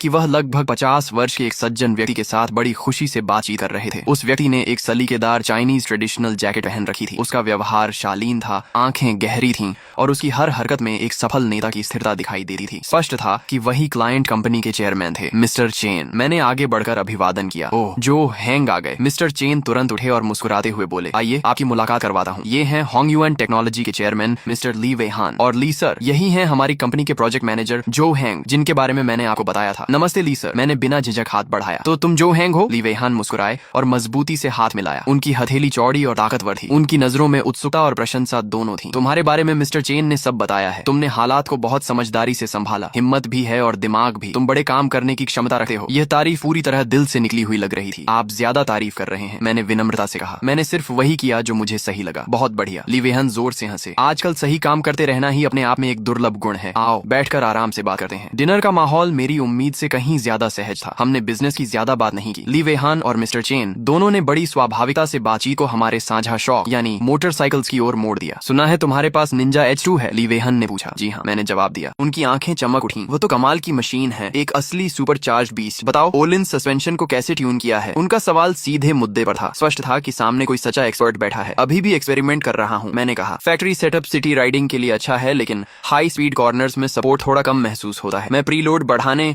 और रीबाउंड डैम्पिंग को 2 क्लिक स्लो करने की कोशिश कर रहा हूँ ताकि रियर व्हील की ट्रैकिंग बेहतर हो सके। मेरा जवाब सुनकर उनकी आंखों में प्रशंसा और गहरी हो गई। बिल्कुल सही। O-Lines FGRT सीरीज की यही खासियत है, उसे सही ट्यून करने में समय देना पड़ता है। कुछ इलेक्ट्रॉनिक सस्पेंशन सिस्टम्स की तरह नहीं जो स्मार्ट दिखते हैं लेकिन राइडर से आधा मजा छीन लेते हैं। सच्चे एंथुसियास्ट को मशीन के साथ यह गहरा संवाद ही पसंद आता है। एक तरफ बैठे मिस्टर चैन मुस्कुरा रहे थे। उन्हें भी गाड़ियों का शौक था, लेकिन साफ था कि मेरे और ली वेहान के स्तर की दीवानगी उनमें नहीं थी। इसके बाद की बातचीत लगभग हमारी निजी मोटरसाइकिल सेमिनार बन गई। हम ब्रेम्बो स्टाइलमा ब्रेक कैलिपर्स की लिनियर ब्रेकिंग फील से लेकर अक्रपोविच एग्जॉस्ट के अलग अलग मटेरियल्स का साउंड प्रोफाइल पर असर और ECU फ्लैशिंग के बेनिफिट्स तथा रिस्क तक हर विषय पर चर्चा करने लगे। जितनी देर बात होती गई उतना ही लगा कि हम वर्षों पुराने दोस्त हैं। ली वेहान ने अपना मोबाइल निकालकर मुझे अपने गैराज कलेक्शन की तस्वीरें भी दिखाई। ड्यूकाटी पनिगाल V4, BMW HP4 रेस और MV एगुस्टा F4 क्लॉडियो जैसी दुर्लभ मशीन्स उसमें मौजूद थी। हर बाइक मोटरसाइकिल वर्ल्ड की एक आर्ट पीस थी और लाखों राइडर्स का अल्टीमेट ड्रीम भी। फिर ली वेहान ने फोन नीचे रखा और मेरी तरफ तरफ देकर कहा, मैंने एक छोटी सी जगह बनाई है, एक तरह का प्राइवेट गैराज और एंथुजियास्ट क्लब। यहाँ तुम्हारे और मेरे जैसे लोग आते हैं जो सच में बाइक से प्यार करते हैं और उसे समझते हैं। हम लोग साथ बैठकर बातें करते हैं, बाइकों पर काम करते हैं और कभी कभी ट्रैक पर भी कुछ लैप्स लगा लेते हैं। क्या तुम्हारी दिलचस्पी होगी यहाँ आने में? मैं समझ गया कि यह सिर्फ एक साधारण इन्विटेशन नहीं था, यह एक बिल्कुल नई दुनिया का टिकट था, एक ऐसे इलीट सर्कल का हिस्सा बनने का मौका जहाँ टॉप राइडर्स और एक्सपर्ट्स मौजूद थे। इसे ठुकराने का कोई कारण नहीं था। बिल्कुल, मैंने उनकी आंखों में देखते हुए मजबूती से सिर हिलाया। यह मेरे लिए सम्मान की बात होगी। अगले शनिवार दोपहर मैं उनके भेजे हुए लोकेशन पर पहुंचा। यह शहर के दूसरे छोर पर स्थित एक शांत इंडस्ट्रियल पार्क था। नेविगेशन मुझे एक साधारण सी ग्रे वेयरहाउस बिल्डिंग तक ले गया। बाहर से देखने पर उसमें कुछ खास नहीं था, न कोई साइन बोर्ड, न कोई लोगो, सिर्फ एक भारी रोलर डोर था। मैंने बाइक पार्क की और थोड़ा हैरान होकर दरवाजे तक पहुंचा। दरवाजे के पास एक छोटा इलेक्ट्रॉनिक स्कैनर लगा था। मैंने अपने फोन में मौजूद इलेक्ट्रॉनिक इन्विटेशन को स्कैन किया। तुरंत एक इलेक्ट्रॉनिक वॉइस सुनाई दी, आइडेंटिटी कंफर्म्ड, मिस्टर जो हेंग, वेलकम। और वह भारी रोलर डोर धीरे धीरे ऊपर उठने लगा। अंदर का दृश्य देखते ही मेरी सांसें थम गईं। यह कोई वेयर हाउस नहीं था, यह तो मोटरसाइकिल टेम्पल था। विशाल हाई सीलिंग स्पेस को कई सेक्शंस में बांटा गया था। बाईं ओर एक प्रोफेशनल मेंटेनेंस एरिया था जहां कई हाइड्रोलिक लिफ्ट्स, पूरी दीवार पर लगे टॉप क्लास टूल्स और हर तरह के प्रिसिजन डायग्नोस्टिक इंस्ट्रूमेंट्स मौजूद थे। कुछ प्रोफेशनल टेक्नीशियंस पूरी लगन से एक अप्रिलिया RSV4 की सर्विस कर रहे थे। दाईं ओर एक विशाल और चमकदार डिस्प्ले एरिया था जहां दुनिया की टॉप मोटरसाइकिल्स किसी आर्ट गैलरी की तरह स्पॉटलाइट्स के नीचे सजी हुई थी। हर बाइक बिल्कुल चमक रही थी और धातु की शानदार चमक बिखेर रही थी। सीधे सामने 2 मंजिला लाउंज एरिया था। नीचे बार काउंटर और सोफा जोन था, जबकि ऊपर बिलियर्ड्स रूम और सिमुलेटर एक्सपीरियंस जोन दिखाई दे रहा था। उस समय वहां 7-8 लोग छोटे छोटे ग्रुप्स में बैठकर बातचीत कर रहे थे। ली वेहान ने मुझे देखते ही मुस्कुराकर हाथ हिलाया और मेरी तरफ चले आए। कैसा लगा? मेरा सीक्रेट बेस बुरा नहीं है ना? उन्होंने पूछा। बुरा? यह तो उससे कहीं ज्यादा है, मैंने दिल से कहा। वेहान हंस पड़े। यहाँ सब अपने ही लोग हैं। अब मुझे ली सर मत कहा करो, लाओली या लीगे कह सकते हो। उन्होंने अपनापन दिखाते हुए मेरे कंधे पर हाथ रखा और मुझे बाकी सदस्यों से मिलवाया। सबसे पहले उन्होंने सुनहरे फ्रेम का चश्मा पहने एक सभ्य व्यक्ति की ओर इशारा किया। ये हैं डॉक्टर सन, रूजन हॉस्पिटल के कार्डियोथोरेसिक सर्जरी डिपार्टमेंट के सबसे बेहतरीन सर्जन्स में से एक। डॉक्टर सन ने मुस्कुराकर सिर हिलाया। फिर उन्होंने एक युवा व्यक्ति की ओर इशारा किया। ये हैं लॉयर जाओ। उसके बाद उन्होंने कंधों तक लंबे बालों वाले कलाकार जैसी पर्सनैलिटी रखने वाले व्यक्ति का परिचय कराया। ये हैं मिस्टर लिन। इन्होंने अपनी गेमिंग कंपनी बनाई थी जो अब स्टॉक मार्केट में लिस्टेड है। मिस्टर लिन ने मुस्कुराते हुए अपना ग्लास मेरी ओर उठाया। ली वेहन एक एक करके सभी का परिचय कराते गए। वहां मौजूद हर व्यक्ति अपने अपने क्षेत्र का इलीट था, लेकिन उन सभी में एक चीज समान थी, मोटरसाइकिल्स के प्रति हड्डियों तक उतर चुका जुनून। यह सच मायनों में एक टॉप लेवल सर्कल था। मैंने मुस्कुराकर सबसे हाथ मिलाया,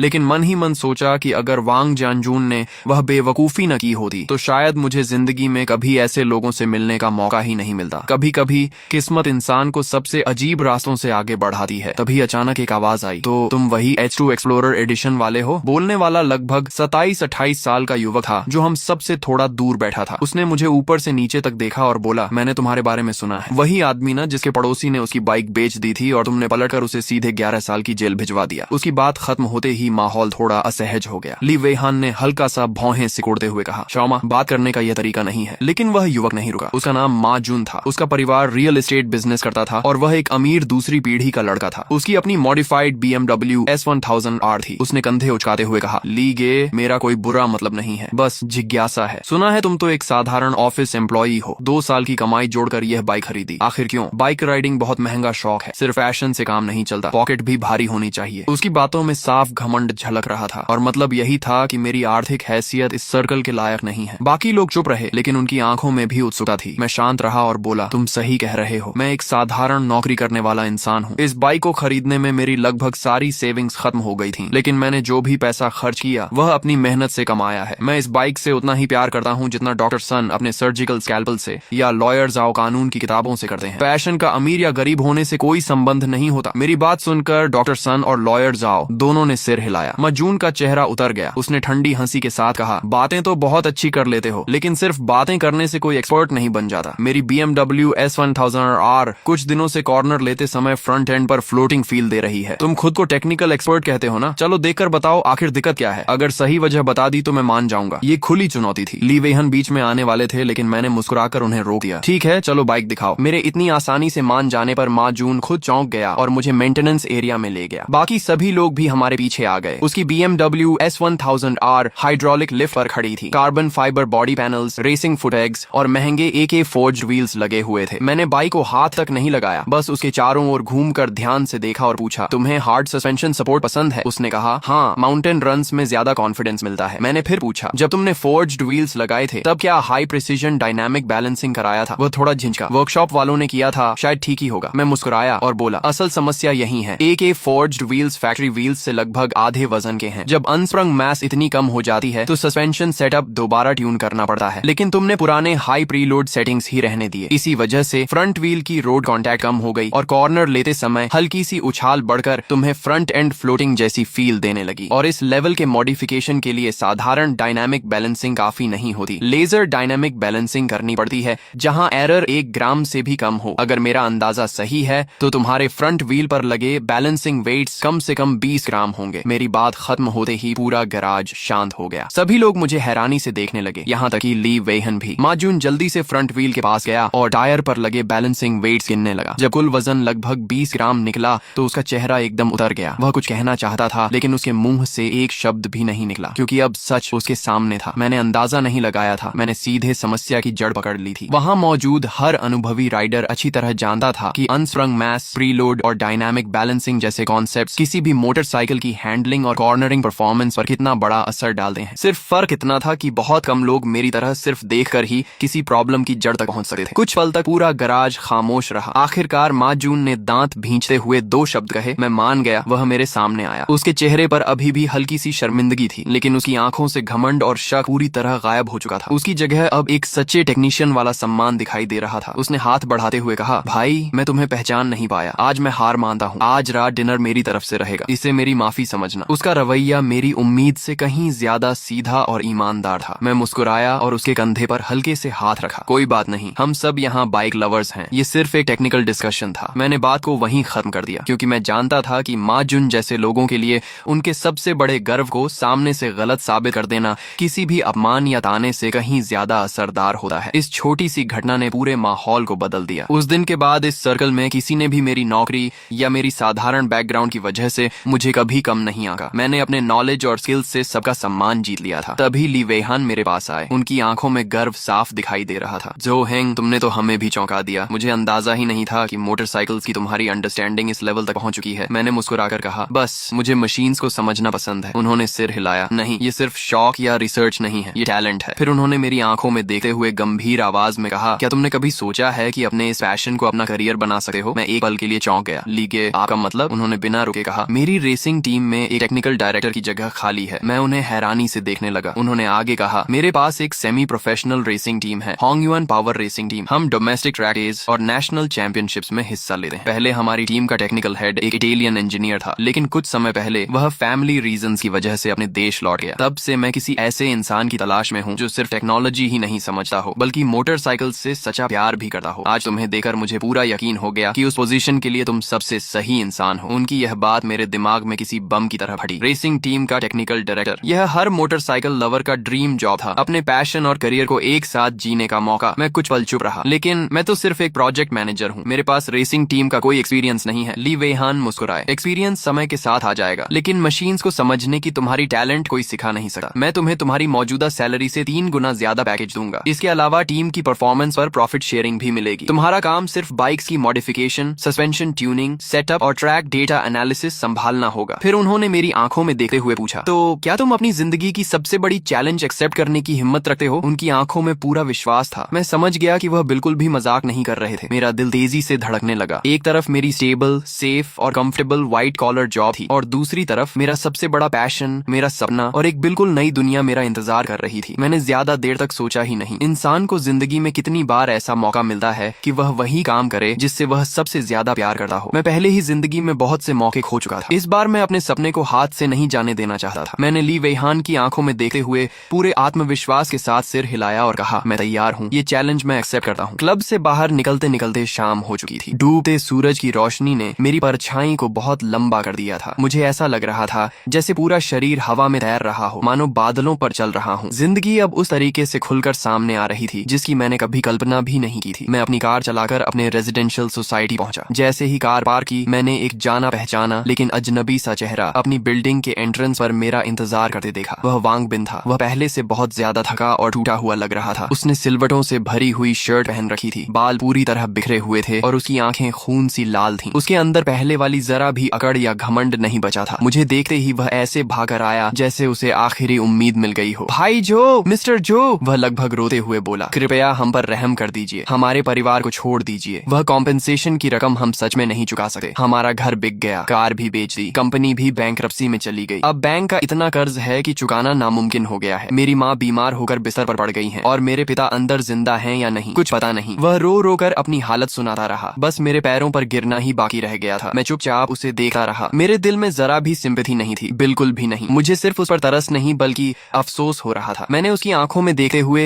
एक एक शब्द साफ कहा, आज जो कुछ भी तुम झेल रहे हो वह मैंने नहीं किया। यह सब तुमने और तुम्हारे पिता ने अपने हाथों से चुना था। जिस दिन तुम लोगों ने दूसरों की प्रॉपर्टी और उनकी डिग्निटी को रौंदने का फैसला किया था, उसी दिन तुम्हें सोच लेना चाहिए था कि एक दिन इसका यही अंजाम होगा। इतना कहकर मैंने इंस्टॉलमेंट रीपेमेंट अग्रीमेंट उसके हाथ में दिया और सीधे बिल्डिंग के अंदर चला गया। पीछे से वांग बिन की निराशा भरी चीखें और गालियां सुनाई देती रहीं, लेकिन अब मुझे कोई फर्क नहीं पड़ता था। वह और मैं बहुत पहले ही दो अलग अलग दुनिया के इंसान बन चुके थे। मेरी दुनिया सितारों जितनी विशाल थी, रेसिंग ट्रैक और दूर तक फैले सपनों की दुनिया, जबकि उसकी दुनिया सिर्फ उसी गहरे गड्ढे तक सिमट चुकी थी जिसे उसने अपने ही हाथों से खोदा था और जिसका नाम था कॉन्सिक्वेंसेस। जिस दिन मैंने मिस्टर चेन को अपना रेजिग्नेशन लेटर दिया, उन्हें जरा भी हैरानी नहीं हुई। वह बस मुस्कुराए और अपने सबसे कीमती दा होंग पाओ टी का एक कप बनाकर मुझे दिया। फिर बोले, मुझे पता था कि तुम्हारे जैसा ड्रैगन एक दिन न एक दिन समंदर में जरूर जाएगा। मेरा यह छोटा सा तालाब तुम्हें हमेशा नहीं रोक सकता। हम दोनों ने बहुत देर तक कारों, भविष्य और अपने सपनों के बारे में बातें की। जाते समय उन्होंने मेरे कंधे पर हाथ रखकर कहा, अब से होंगयुआन टेक्नोलॉजी के सारे कोऑपरेशन प्रोजेक्ट्स तुम ही हमारी कंपनी के साथ कोऑर्डिनेट करोगे। इसे तुम्हारे नए टेक्निकल डायरेक्टर बनने का पहला वेलकम गिफ्ट समझो। और हाँ, ये जगह हमेशा तुम्हारा अपना घर रहेगी। मेरा दिल भावुक हो गया और मैंने जोर से सिर हिला दिया। एक अच्छा लीडर सिर्फ तुम्हारा बॉस नहीं होता, बल्कि जिंदगी का सबसे बड़ा बेनिफैक्टर भी होता है। मैंने अपनी पुरानी सुबह 9 से शाम 5 वाली नौकरी को अलविदा कह दिया और आधिकारिक रूप से उस दुनिया में कदम रखा जहां हर तरफ इंजन ऑयल और पेट्रोल की खुशबू बसी हुई थी। होंगयुआन पावर रेसिंग टीम का बेस ली वेईहान के प्राइवेट क्लब से भी कहीं ज्यादा बड़ा और प्रोफेशनल था। यहाँ कोई आलीशान डेकोरेशन नहीं था, सिर्फ ठंडी धातु और बेहद सटीक इंस्ट्रूमेंट्स थे। विशाल डस्ट फ्री वर्कशॉप के अंदर 3 heavy modified Yamaha R1M racing bikes खड़ी थी। हर एक की कॉस्ट इतनी ज्यादा थी कि आम इंसान उसकी कल्पना भी नहीं कर सकता था। दूसरी मंजिल पर डेटा एनालिसिस सेंटर था, जहां दर्जनों हाई परफॉर्मेंस कंप्यूटर्स एक विशाल डिस्प्ले स्क्रीन से जुड़े हुए थे, जिन पर तरह तरह के जटिल टेलीमेट्री डेटा कर्व्स लगातार चमक रहे थे। यही वह जगह थी जहां मुझे आने वाले समय में अपनी असली लड़ाई लड़नी थी। रेसिंग टीम के मैनेजर का नाम झांग ताओ था। लगभग 40 साल का, सांवली त्वचा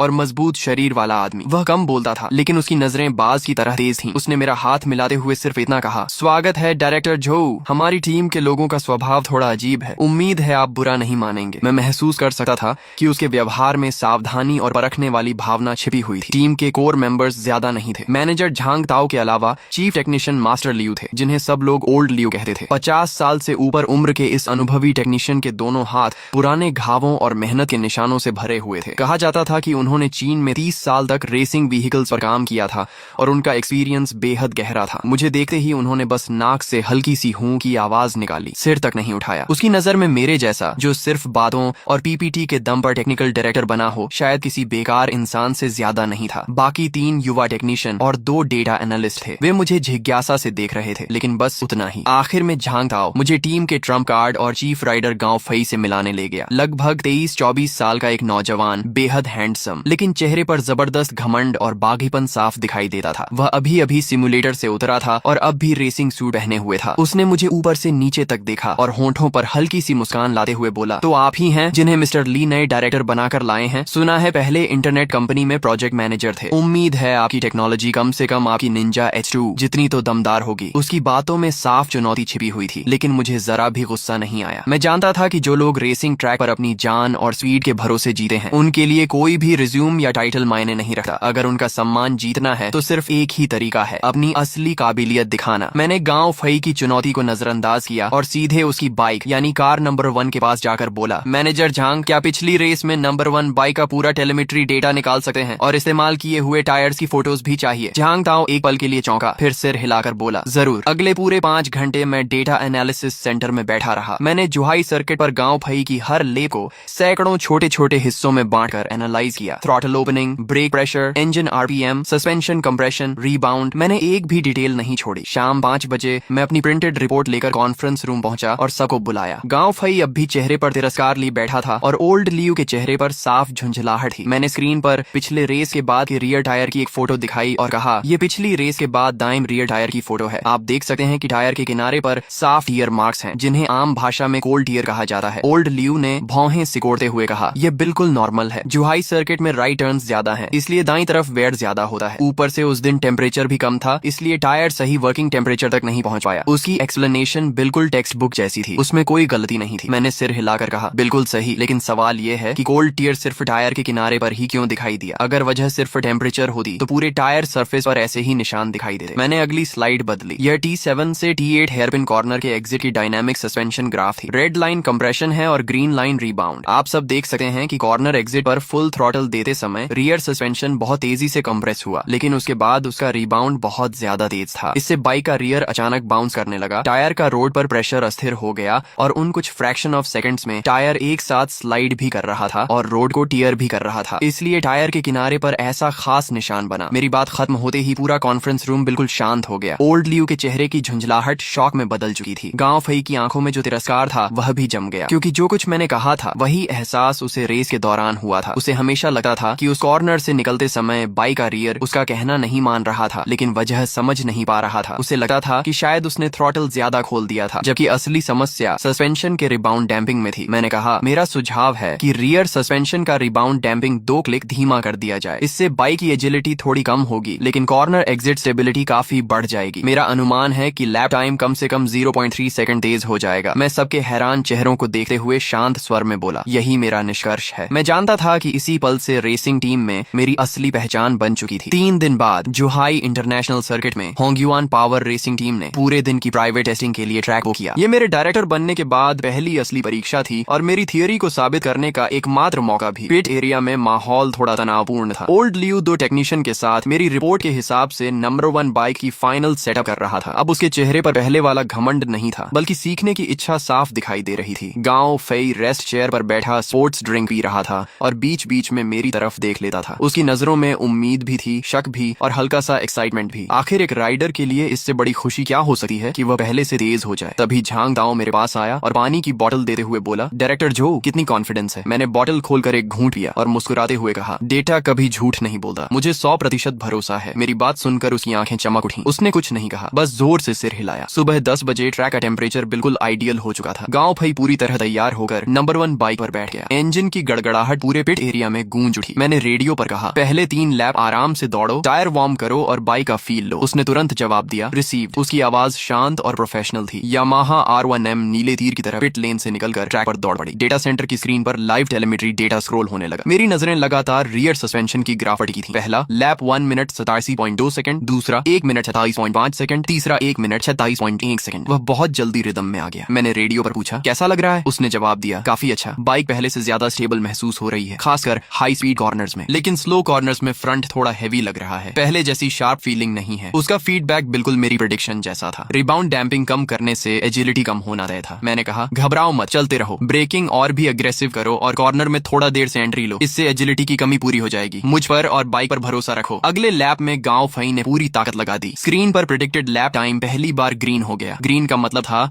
कि वह अपना पर्सनल बेस्ट तोड़ने वाला है। पूरे पिट एरिया में सबने सांस रोक ली। जैसे ही उसने फिनिश लाइन पार की, टाइमर 1 मिनट 35.7 सेकंड पर रुक गया। उसका पर्सनल बेस्ट पूरे 0.4 सेकंड से टूट चुका था। पिट एरिया में हल्की सी खुशी की आवाज गूंज उठी। ओल्ड लियू ने भी अनजाने में अपनी मुट्ठी भींच ली, लेकिन गांव फई फिर भी संतुष्ट नहीं था। उसने रेडियो पर कहा, अब भी नहीं, लगता है मैं लिमिट पर पहुंच गया हूँ। T9 हाई स्पीड कॉर्नर में अभी भी फुल स्पीड से जाने की हिम्मत नहीं हो रही। हमेशा लगता है बाइक कंट्रोल से बाहर हो जाएगी। वह जुहाई सर्किट के सबसे मुश्किल कॉर्नर की बात कर रहा था, जहां स्पीड 200 किलोमीटर प्रति घंटा से भी ऊपर पहुंच जाती थी और जहां राइडर की हिम्मत और बाइक की सेटअप दोनों की असली परीक्षा होती थी। मैंने स्क्रीन पर नजरें गड़ा दी। सस्पेंशन का सेटअप तो बिल्कुल सही था, फिर दिक्कत कहाँ थी? मैंने सस्पेंशन डेटा से नजर हटाकर चैसी जियोमेट्री डेटा देखना शुरू किया, rake angle, trail, wheelbase. तभी मेरे दिमाग में एक साहसी आइडिया आया। मैंने तुरंत आदेश दिया, गांव फई तुरंत पिट में वापस आओ। बाइक पिट बॉक्स में लौटी। गांव फई ने हेलमेट उतारकर हैरानी से पूछा, क्या हुआ? मैंने उसकी तरफ देखे बिना सीधे ओल्ड लियू से कहा, मास्टर लियू, फ्रंट फोक ट्रिपल क्लैंप खोलिए और फ्रंट फोक को 5 मिलीमीटर नीचे कर दीजिए। मेरी बात सुनते ही वहां मौजूद हर इंसान स्तब्ध रह गया। ओल्ड लियू की आंखें फैल गईं। डायरेक्टर जो, आप मजाक तो नहीं कर रहे? फ्रंट फोक नीचे करने का मतलब है रेक एंगल कम करना और ट्रेल छोटा करना। बाइक ज्यादा एजाइल तो होगी, लेकिन हाई स्पीड कॉर्नर में और भी ज्यादा अनस्टेबल हो जाएगी। ये तो बिल्कुल उल्टी ट्यूनिंग है। उसकी बात सबके मन की आवाज थी। ये रेसिंग सेटअप के लगभग हर नियम के खिलाफ था। गांव फई भी घबरा गया। हाँ डायरेक्टर, अगर ऐसा किया तो मैं D9 में और भी नहीं जा पाऊंगा। मैंने सबकी तरफ देकर सिर हिलाया और शांत स्वर में कहा, नहीं, तुम लोग सिर्फ रेक एंगल और ट्रेल देख रहे हो, लेकिन एक सबसे महत्वपूर्ण चीज भूल रहे हो, सेंटर ऑफ ग्रेविटी। हमारी R1M को एक्सट्रीम लाइट वेट बनाने के लिए बहुत सारे कार्बन फाइबर पार्ट्स लगाए गए हैं, इसलिए इसका सेंटर ऑफ ग्रेविटी पहले से ही स्टॉक बाइक से ऊंचा है। और गांव फई, तुम्हारी राइडिंग स्टाइल में बॉडी हैंग ऑफ भी बहुत ज्यादा है। इन दोनों वजहों से हाई स्पीड कॉर्नर में राइडर और बाइक का कंबाइंड सेंटर ऑफ ग्रेविटी एक क्रिटिकल पॉइंट से ऊपर चला जाता है, इसलिए सस्पेंशन कितना भी ट्यून कर लो, तुम्हें हमेशा इंस्टेबिलिटी महसूस होगी। मैं फ्रंट हाइट 5 मिलीमीटर कम करके पूरी बाइक का सेंटर ऑफ ग्रेविटी नीचे लाना चाहता हूँ, ताकि सेंटर ऑफ ग्रेविटी की स्टेबिलिटी जियोमेट्री बदलने से आने वाली इंस्टेबिलिटी को पूरी तरह बैलेंस कर दे। ये बहुत रिस्की है, लेकिन कोशिश करने लायक है। मेरी ये पूरी थ्योरी सबको किसी काल्पनिक कहानी जैसी लगी। ओल्ड लियू और गाओ फई दोनों मेरी बातें सुनकर पूरी तरह हैरान रह गए। पिट एरिया एक बार फिर गहरी खामोशी में डूब गया। वहाँ मौजूद हर इंसान मुझे ऐसे देख रहा था जैसे मैं कोई पागल हूँ। आखिरकार झांग ताओ ने चुप्पी तोड़ी। उसने पहले गांव फई की तरफ देखा, फिर मेरी तरफ, और दृढ़ आवाज में कहा, डायरेक्टर जो की बात मानो। उसकी यह एक बात अंतिम फैसला साबित हुई। ओल्ड लियू के मन में अब भी ढेरों सवाल थे, लेकिन फिर भी उसने टूल्स उठाए और काम शुरू कर दिया। लगभग आधे घंटे बाद सारी एडजस्टमेंट पूरी हो गई। गांव फई बेहद घबराए हुए मन से एक बार फिर बाइक लेकर ट्रैक पर उतर गया। इस बार टीम का हर सदस्य ट्रैक के किनारे सेफ्टी वॉल के पीछे खड़ा होकर उसे देख रहा था। D9 हाई स्पीड कॉर्नर, उसने एपेक्स को पार किया, फुल थ्रॉटल, और इस बार उसने सचमुच पूरा थ्रॉटल खोल दिया। अगले ही पल मेरे हेडसेट में गांव फई की जोशीली चीख गूंज उठी। एक्साइटमेंट के कारण उसकी आवाज तक बदल गई थी। मैंने कर दिखाया, हे भगवान, ये बाइक तो कमाल की स्टेबल है, ऐसा लग रहा है जैसे रोड से चिपक गई हो। पूरे पिट एरिया में जोरदार तालियों और खुशी की आवाज गूंज उठी। उसी समय डेटा सेंटर से भी रिपोर्ट आई, latest lap time 1 minute 34.9 second. हम आखिरकार 34 सेकंड के अंदर पहुंच गए। ओल्ड लियू ने खुशी में अपने हाथ की स्टॉप वॉच वहीं फेंक दी और दौड़कर मुझे जोर से गले लगा लिया। डायरेक्टर जो, आप तो सचमुच जीनियस हैं। जुहाई टेस्ट की इस शानदार सफलता ने रेसिंग टीम में मेरी ऐसी प्रतिष्ठा बना दी जिसकी कोई बराबरी नहीं कर सकता था। अब मेरी किसी भी बात या फैसले पर कोई सवाल नहीं उठाता था। ओल्ड लियू मेरा सबसे भरोसेमंद साथी बन गया था। मैं अगर पूर्व कहता तो वह कभी पश्चिम नहीं जाता। गांव फई तो मेरी इतनी इज्जत करने लगा कि हर समय मुझे भाई जो कहकर ही बुलाता था, मानो हम वर्षों पुराने दोस्त हों। पूरी रेसिंग टीम का माहौल पहले से कहीं ज्यादा एकजुट, उत्साह से भरा और जोश से लबरेज था। आने वाली नेशनल सुपर मोटरसाइकिल चैंपियनशिप को लेकर हर सदस्य पूरे आत्मविश्वास और उम्मीद से भरा हुआ था। रेसिंग टीम के बेस पर लौटे ही मैंने तुरंत पूरी टीम की मीटिंग बुलाई। मीटिंग में मैंने आधिकारिक रूप से अपनी data driven racing team management की सोच सबके सामने रखी। मैंने इंटरनेट कंपनी में प्रोजेक्ट मैनेजर रहते हुए जो एक्सपीरियंस हासिल किया था, उसे रेसिंग टीम के मैनेजमेंट में लागू कर दिया। अब हर ट्रेनिंग सेशन और हर रेस को एक अलग प्रोजेक्ट माना जाने लगा। रेस से पहले हम ट्रैक की विशेषताओं के आधार पर डिटेल्ड डेटा सिमुलेशन और स्ट्रेटेजी तैयार करते। रेस के दौरान मैं पीछे डेटा सेंटर में बैठकर रियल टाइम डेटा एनालाइज करता और राइडर को बिल्कुल सटीक इंस्ट्रक्शंस देता। रेस खत्म होने के बाद पूरी टीम मिलकर डिटेल्ड रिव्यू करती, ताकि हर डेटा और हर एक्सपीरियंस हमारे नॉलेज बेस का हिस्सा बन जाए। टाइमिंग टीम प्रॉब्लम को लोकेट करती, मैं डेटा एनालाइज करता और फिर पूरी टीम मिलकर उसका सबसे सही सॉल्यूशन निकालती। इस बिल्कुल नए वर्किंग मॉडल ने टीम के हर सदस्य को हैरान कर दिया। प्रक्रिया पहले से ज्यादा डिटेल्ड और कॉम्प्लेक्स जरूर हो गई थी,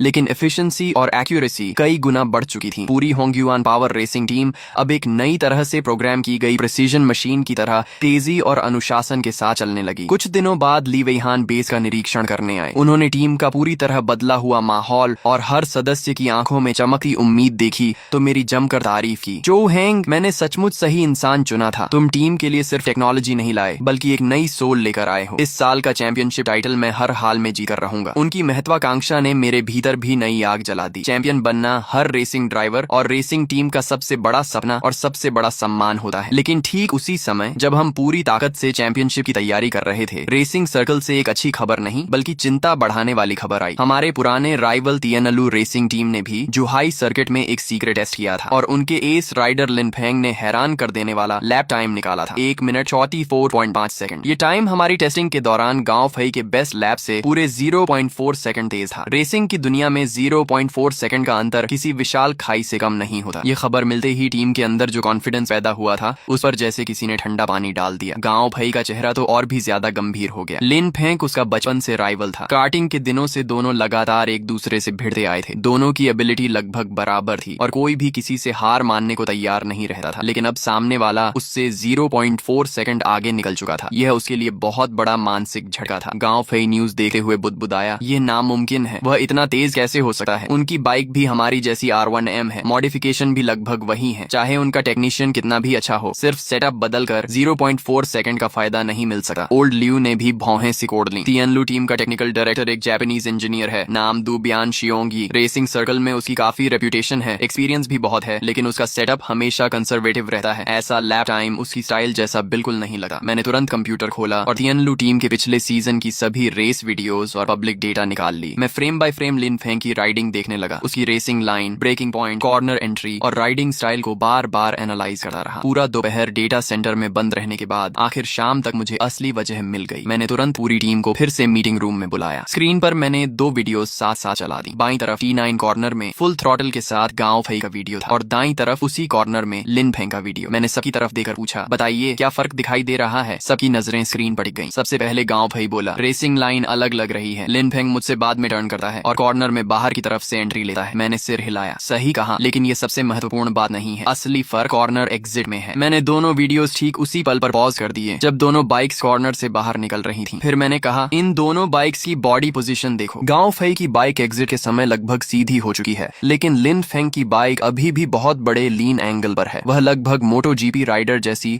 लार्ज लीन एंगल टेक्निक का इस्तेमाल करके इस हाई स्पीड कॉर्नर को पार कर रहा है। इस टेक्निक की वजह से वह कॉर्नर के अंदर ज्यादा स्पीड बनाए रखता है और एग्जिट पर उसे बहुत बड़ा एडवांटेज मिल जाता है। मेरी बात सुनकर पूरी टीम को असली वजह समझ आ गई, लेकिन गांव फई का चेहरा और भी भारी हो गया। उसने धीरे से कहा, यह टेक्निक मैंने भी ट्राई की थी, लेकिन मैं कर ही नहीं पाया। जैसे ही स्पीड बढ़ती है और लीन एंगल ज्यादा होता है तो बाइक का रियर तुरंत स्लाइड करने लगता है। उसे कंट्रोल करना लगभग नामुमकिन हो जाता है। यह अब सिर्फ व्हीकल सेटअप की समस्या नहीं रही, बल्कि फिजिक्स की लिमिट है। मैंने गांव फई की तरफ हल्की मुस्कान के साथ देखा और कहा, हाँ, सामान्य परिस्थितियों में ये सचमुच फिजिक्स की लिमिट है, लेकिन अगर उस बाइक पर ऐसी कोई ब्लैक टेक्नोलॉजी लगी हो जिसके बारे में हमें अभी तक पता ही ना हो, तब मैंने अगली स्लाइड खोली। वह एक हाई रेजोल्यूशन फोटो थी जो न्यूज रिपोर्ट से ली गई थी। फोटो में लिन फेंग की रेसिंग बाइक पिट एरिया में खड़ी थी और उसके साइड पैनल पर लगा एक छोटा सा सिल्वर बॉक्स मैंने लाल घेरे से मार कर रखा था। ओल्ड लियू पास आकर बोला, ये क्या है? मैंने जवाब दिया, मैंने इसकी काफी इन्वेस्टिगेशन की है। यह इटली की मैक्ट्रॉनिक कंपनी द्वारा हाल ही में विकसित किया गया 6th generation traction control system है। इसके अंदर 6 एक्सिस जायरोस्कोप, GPS मॉड्यूल और कई इंटेलिजेंट सेंसर्स लगे हैं। यह बाइक के रियल टाइम लीन एंगल, एक्सेलरेशन और ट्रैक पोजीशन के अनुसार इंजन पावर को अपने आप एडजस्ट करता रहता है। आसान भाषा में कहूँ तो यह राइडर को कंट्रोल खोने की सीमा तक जाकर भी बाइक संभालने की ताकत देता है। मैंने आगे कहा, मैक्ट्रॉनिक ने तियानलू रेसिंग टीम के साथ एक्सक्लूसिव सप्लाई एग्रीमेंट किया है। इस पूरे सीजन में चाइना रीजन के लिए यह सिस्टम सिर्फ उन्हें ही दिया गया है। यह खबर किसी भारी हथौड़े की तरह सबके दिल पर गिरी। एक्सक्लूसिव सप्लाई का मतलब था कि टेक्नोलॉजी के मामले में हम पहले ही पूरी तरह पीछे रह चुके थे। कमरे में बैठे हर इंसान के चेहरे पर निराशा साफ दिखाई देने लगी। तभी मैंने सबकी तरफ देखकर मुस्कुराते हुए कहा, किसने कहा कि अगर उनके पास है तो हम नहीं बना सकते? मैं व्हाइट बोर्ड के पास गया और बड़े अक्षरों में लिखा, Hongyun power TCU independent development project officially started. मेरे मुंह से निकले शब्द, हम खुद बनाएंगे, पूरे मीटिंग रूम में किसी बम की तरह गूंज उठे। हर कोई मुझे ऐसे देख रहा था जैसे मैं अपना मानसिक संतुलन खो चुका हूँ। सबसे पहले ओल्ड लियू उछल कर खड़ा हुआ, डायरेक्टर जो, आप मजाक तो नहीं कर रहे? ये स्पैनर और स्क्रू ड्राइवर से बनने वाली चीज नहीं है। ये ECU है, इलेक्ट्रॉनिक्स है, प्रोग्रामिंग है, एल्गोरिदम्स हैं। इसके अंदर लगा एक चिप और एक लाइन कोड भी हमारी पूरी टीम की टेक्निकल नॉलेज से कहीं ज्यादा कॉम्प्लेक्स है। हम इसे किससे बनाएंगे? प्यार से बिजली पैदा करेंगे क्या? उसकी उत्तेजना ही सबके मन की आवाज थी। गांव भाई भी चिंता से बोला, भाई जो, क्या यह फैसला थोड़ा ज्यादा जल्दबाजी वाला नहीं है? मैं जानता हूँ कि आप हार नहीं मानना चाहते, लेकिन बिना उम्मीद की लड़ाई भी नहीं लड़ सकते। मैंने हाथ उठाकर सबको शांत किया। मुझे पता है यह मुश्किल है, शायद सुनने में पागलपन लगे, लेकिन मुश्किल होने का मतलब हार मान लेना नहीं होता, और पागलपन का मतलब यह भी नहीं कि वह असंभव है। मैं व्हाइट बोर्ड के सामने गया और मार्कर उठाकर 3 बड़े बॉक्स बनाए। एक टॉप लेवल TCU सिर्फ 3 हिस्सों से बनता है। पहला, हार्डवेयर। इसमें high performance micro controller, 6 axis gyroscope, GPS module, wheel speed sensors और दूसरे कंपोनेंट्स होते हैं। ये कोई एलियन टेक्नोलॉजी नहीं है, हम इन्हें खुद नहीं बना सकते, लेकिन ग्लोबल मार्केट से खरीद सकते हैं। ये सिर्फ बजट और सप्लाई चेन का सवाल है। मिस्टर ली हमारा पूरा साथ देंगे। दूसरा, सॉफ्टवेयर। हार्डवेयर से मिलने वाले डेटा को रियल टाइम में कोर एल्गोरिदम तक पहुंचाने वाला मजबूत एम्बेडेड सिस्टम चाहिए। इसके लिए टॉप क्लास एम्बेडेड इंजीनियर्स चाहिए। ऐसे लोग कम हैं, लेकिन मिल सकते हैं। तीसरा और सबसे महत्वपूर्ण हिस्सा, एल्गोरिदम। मैंने सबसे बड़ा बॉक्स बनाते हुए कहा, lean angle, acceleration, wheel speed difference जैसे ठंडे डेटा को इंजन पावर के सबसे सटीक कंट्रोल में बदलना ही असली चुनौती है। इसके लिए व्हीकल डायनामिक्स और कंट्रोल थ्योरी के सबसे बड़े एक्सपर्ट की जरूरत होगी। यही 3 किले हैं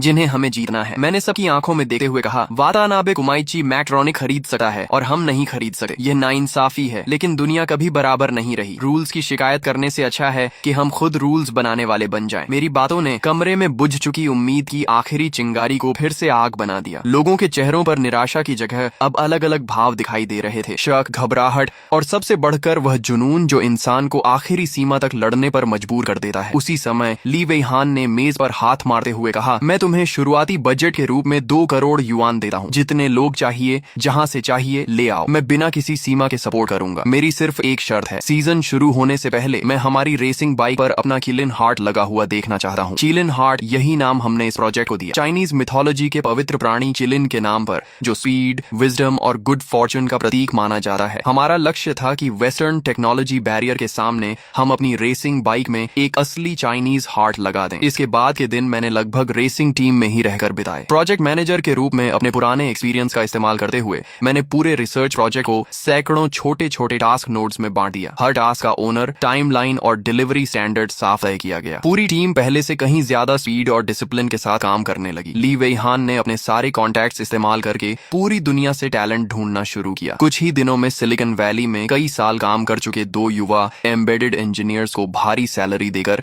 हमारी टीम में शामिल कर लिया गया। हार्डवेयर और सॉफ्टवेयर की समस्या लगभग हल हो गई, लेकिन सबसे महत्वपूर्ण एल्गोरिदम एक्सपर्ट अभी भी नहीं मिल रहा था। हमने कई यूनिवर्सिटी प्रोफेसर्स और रिसर्च इंस्टीट्यूट्स के साइंटिस्ट्स का इंटरव्यू लिया, लेकिन या तो उनकी थ्योरी प्रैक्टिकल रेसिंग से बहुत दूर थी या फिर उन्हें मोटर स्पोर्ट में कोई रुचि नहीं थी। दिन बीते जा रहे थे और पूरा प्रोजेक्ट सबसे महत्वपूर्ण जगह पर अटक गया था। ठीक तभी जब मैं पूरी तरह परेशान था, मेरे पुराने बॉस मिस्टर चेन का फोन आया। उन्होंने पूछा, जो हैंग, सुना है तुम किसी खास एक्सपर्ट की तलाश कर रहे हो। मैंने तुरंत कहा, जी मिस्टर चेन, क्या आपके पास कोई रिकमेंडेशन है? उन्होंने कहा, एक कैंडिडेट है, लेकिन पता नहीं तुम उसे मना पाओगे या नहीं। वह बचपन से जीनियस रहा है, गिफ्टेड प्रोग्राम से पढ़ाई की, फिर MIT से रोबोटिक्स और ऑटोमेटिक कंट्रोल में PhD की। आज वह चाइना की एक टॉप ऑटोनोमस ड्राइविंग कंपनी का चीफ साइंटिस्ट है। उसका नाम है लिन यी, लेकिन उसका स्वभाव बहुत अजीब है। टेक्नोलॉजी के अलावा उसे किसी चीज में दिलचस्पी नहीं। उसे मनाकर बाहर लाना आसान नहीं होगा। मैंने तुरंत उसका नाम नोट कर लिया। मुझे एहसास हो गया था कि यही हमारे प्रोजेक्ट का आखिरी मिसिंग पीस है। अगले 3 दिन मैंने लिन यी की लिखी हर रिसर्च पेपर और उसके लीड किए गए हर प्रोजेक्ट का गहराई से अध्ययन किया। फिर एक दिन मैं उसकी कंपनी के बाहर पूरा दोपहर उसका इंतजार करता रहा। शाम को एक युवा बाहर निकला। उसने मोटे फ्रेम वाला चश्मा पहना हुआ था, चेक शर्ट पहनी थी और उसके कपड़े देखकर साफ लगा था कि उसे अपनी अपीयरेंस की बिल्कुल परवाह नहीं। मैं तुरंत उसके पास गया। डॉक्टर लिन, उसने मुझे संदेह से देखा। आप कौन? मैंने कहा, मेरा नाम जो हैंग है, मैं होंगयुआन पावर रेसिंग टीम का टेक्निकल डायरेक्टर हूँ। उसने भौहें सिकोड़ ली और मुड़कर जाने लगा। मुझे रेसिंग में कोई दिलचस्पी नहीं। मैंने तुरंत कहा, लेकिन आपको डायनामिक एनवायरनमेंट में मल्टी सेंसर फ्यूजन और प्रेडिक्टिव कंट्रोल एल्गोरिदम में तो दिलचस्पी जरूर होगी। मेरी यह एक लाइन सुनकर उसके कदम वहीं रुक गए। वह धीरे धीरे मेरी तरफ मुड़ा। पहली बार उसके चश्मे के पीछे छिपी आंखों में चमक दिखाई दी। मैंने आगे कहा, जब 300 किलोमीटर प्रति घंटा की स्पीड से दौड़ती हुई एक मोटरसाइकिल 60 डिग्री लीन एंगल पर कॉर्नर में झुकी है, तब टायर और रोड के बीच दुनिया का सबसे जटिल और सबसे खूबसूरत फिजिक्स पैदा होता है। जायरोस्कोप से मिलने वाले एटीट्यूड डेटा और GPS से मिलने वाले ट्रैक कर्वेचर प्रेडिक्शन को मिलाकर अगर हम 0.01 सेकंड बाद ट्रैक्शन की क्रिटिकल लिमिट का अनुमान लगा सकें, तो क्या यह उस सेल्फ ड्राइविंग कार से कहीं ज्यादा रोमांचक नहीं है जिसे आप भीड़ भाड़ वाली सड़कों पर चलाना चाहते हैं? मेरी बात मानो ऐसी चाबी बन गई जिसने उसके दिल में छिपे टेक्नोलॉजी के जुनून का दरवाजा खोल दिया। लिन यी काफी देर तक मुझे देखता रहा, फिर हल्की मुस्कान के साथ बोला, दिलचस्प, कल मुझे अपनी रेसिंग टीम दिखाना। लिन यी का टीम में शामिल होना किलिन हार्ट प्रोजेक्ट के लिए किसी लाइफ इंजेक्शन से कम नहीं था। बेस पर आने के पहले ही दिन उसने किसी से कोई बात नहीं की, सीधे डेटा सेंटर में गया और खुद को अंदर बंद कर लिया। पूरे 48 घंटे तक वह बाहर नहीं निकला। 2 दिन बाद वह लाल आंखों, बिखरे बालों और हाथ में जटिल मैथमेटिकल फॉर्मूला से भरे ड्राफ्ट पेपर्स का बड़ा पुलिंदा लेकर बाहर आया। बाहर आते ही उसने हम सब की तरफ देखा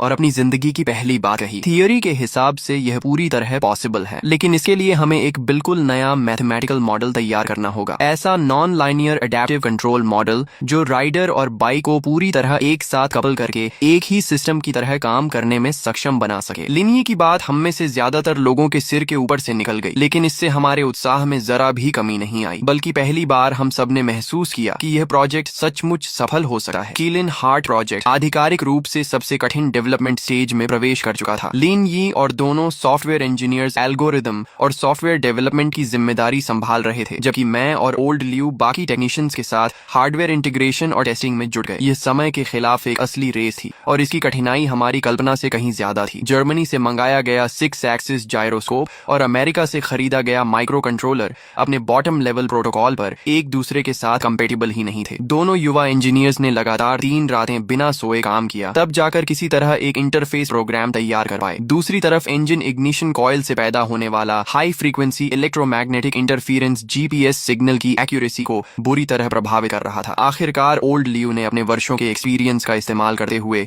एरोस्पेस ग्रेड शील्डिंग मटेरियल की कई लेयर्स हमारे टीसीयू मॉड्यूल के चारों तरफ लगाई। तब जाकर यह समस्या हल हुई। लेकिन सबसे बड़ी मुश्किल अब भी एल्गोरिदम ही था। लिनी का बनाया हुआ शुरुआती मॉडल बेंच टेस्ट पर तो बिल्कुल परफेक्ट काम करता था, लेकिन जैसे ही उसे असली रेसिंग बाइक पर लगाया गया सब कुछ बदल गया। पहली बार जब गांव फई किलिन हार्ट प्रोटोटाइप लगी ट्रेनिंग बाइक लेकर ट्रैक पर उतरा तो वह लगभग बाइक से गिर ही गया था। लिनी का चेहरा भी बेहद भारी हो गया। वह कंप्यूटर स्क्रीन पर भरे एरर कोड्स को घूरता रहा, लेकिन एक शब्द भी नहीं बोला। ये पहली बार था जब इस जीनियस को असली असफलता का सामना करना पड़ा। लेबोरेटरी में परफेक्ट दिखने वाला मॉडल असली रेसिंग ट्रैक की केओस और अनसर्टेनिटी के सामने पूरी तरह बिखर गया था। पहली बार पूरी टीम का माहौल बिल्कुल टूट गया। लगातार 15 दिनों से ज्यादा समय तक हर इंसान रोज सिर्फ 3-4 घंटे ही सो रहा था। इतना जबरदस्त प्रेशर था कि सबकी फिजिकल और मेंटल कंडीशन जवाब देने लगी थी। कुछ लोग अब धीरे धीरे यह कहने लगे कि मेरा फैसला शुरुआत से ही बहुत ज्यादा रिस्की था। यहाँ तक कि झांग दाओ भी एक दिन मुझे अलग ले जाकर बोला, डायरेक्टर झो, मुझे पता है कि आप बहुत प्रेशर में हैं, लेकिन सीजन शुरू होने में अब ज्यादा समय नहीं बचा। क्या हमें कोई बैकअप प्लान तैयार नहीं कर लेना चाहिए? मैं अच्छी तरह समझ गया कि उसका बैकअप प्लान क्या था। उसका मतलब था किलिन हार्ट प्रोजेक्ट छोड़कर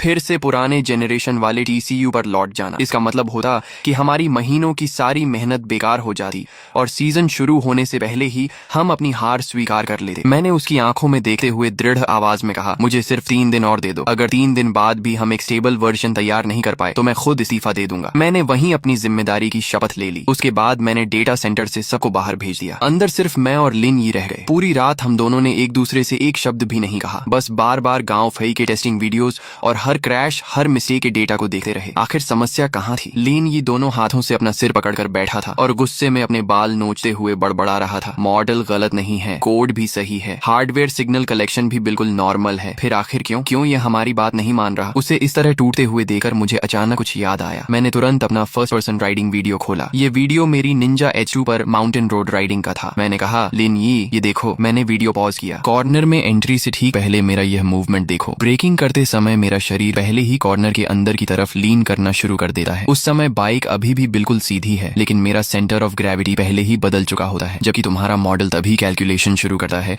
जब जायरोस्कोप बाइक का लीन एंगल डिटेक्ट करता है। तुमने सबसे महत्वपूर्ण वेरिएबल को पूरी तरह इग्नोर कर दिया है और वह है राइडर। तुम्हारा मॉडल सिर्फ एक मशीन मॉडल है। तुम राइडर को सिर्फ बाइक पर रखा हुआ एक फिक्स्ड वेट मान रहे हो, लेकिन असलियत में एक महान राइडर का शरीर और उसका सेंटर ऑफ ग्रेविटी पूरे व्हीकल कंट्रोल सिस्टम का सबसे महत्वपूर्ण हिस्सा होता है। वह अपने शरीर से बाइक की मूवमेंट को पहले ही प्रेडिक्ट करता है, उसे गाइड करता है और उसकी डायनामिक बिहेवियर को बैलेंस करता है। मेरी बात किसी बिजली की तरह लीनी के दिमाग में कौन थी? उसकी आंखें अचानक चमक उठी। वह लगभग चिल्लाते हुए बोला, समझ गया, प्रिडिक्टिव कंट्रोल। मुझे मॉडल में rider behaviour based predictive control module जोड़ना होगा। सीट के नीचे लगे प्रेशर सेंसर्स और हैंडल बार तथा फुटपैग पर लगे पोजीशन सेंसर्स की मदद से राइडर की इंटेंशन पहले ही डिटेक्ट करनी होगी। बाइक लीन होने से पहले ही सिस्टम को राइडर के अगले मूवमेंट का अनुमान लगाकर इंजन पावर स्ट्रेटेजी बदलनी होगी। ये सिर्फ मशीन कंट्रोल नहीं होगा, बल्कि एक असली human machine collaborative control model होगा। इतना कहते ही वह अचानक कुर्सी से उछलकर व्हाइट बोर्ड के सामने पहुंचा और पागलों की तरह नए मैथमेटिकल फॉर्मूलाज लिखने लगा। मैं उसकी आंखों में जलते जुनून को देख रहा था और उसी पल मुझे यकीन हो गया कि आखिरकार हमें सफलता का दरवाजा खोलने वाली असली चाबी मिल चुकी थी। 3 दिन बाद जब गांव फई एक बार फिर टेस्ट बाइक चलाकर ट्रैक से वापस लौटा तो उसने कुछ नहीं कहा। वह चुपचाप लिन के सामने आया, अपना हेलमेट उतारा और उसके सामने गहराई से झुककर प्रणाम किया। डॉक्टर लिन, धन्यवाद। आपने एक ऐसी दहाड़ती हुई मशीन बना दी है जो खुद सोच सकी है। नेशनल सुपर मोटरसाइकिल चैंपियनशिप के पहले राउंड में अब सिर्फ एक हफ्ता बचा था। हमारा किलिन हार्ट ECU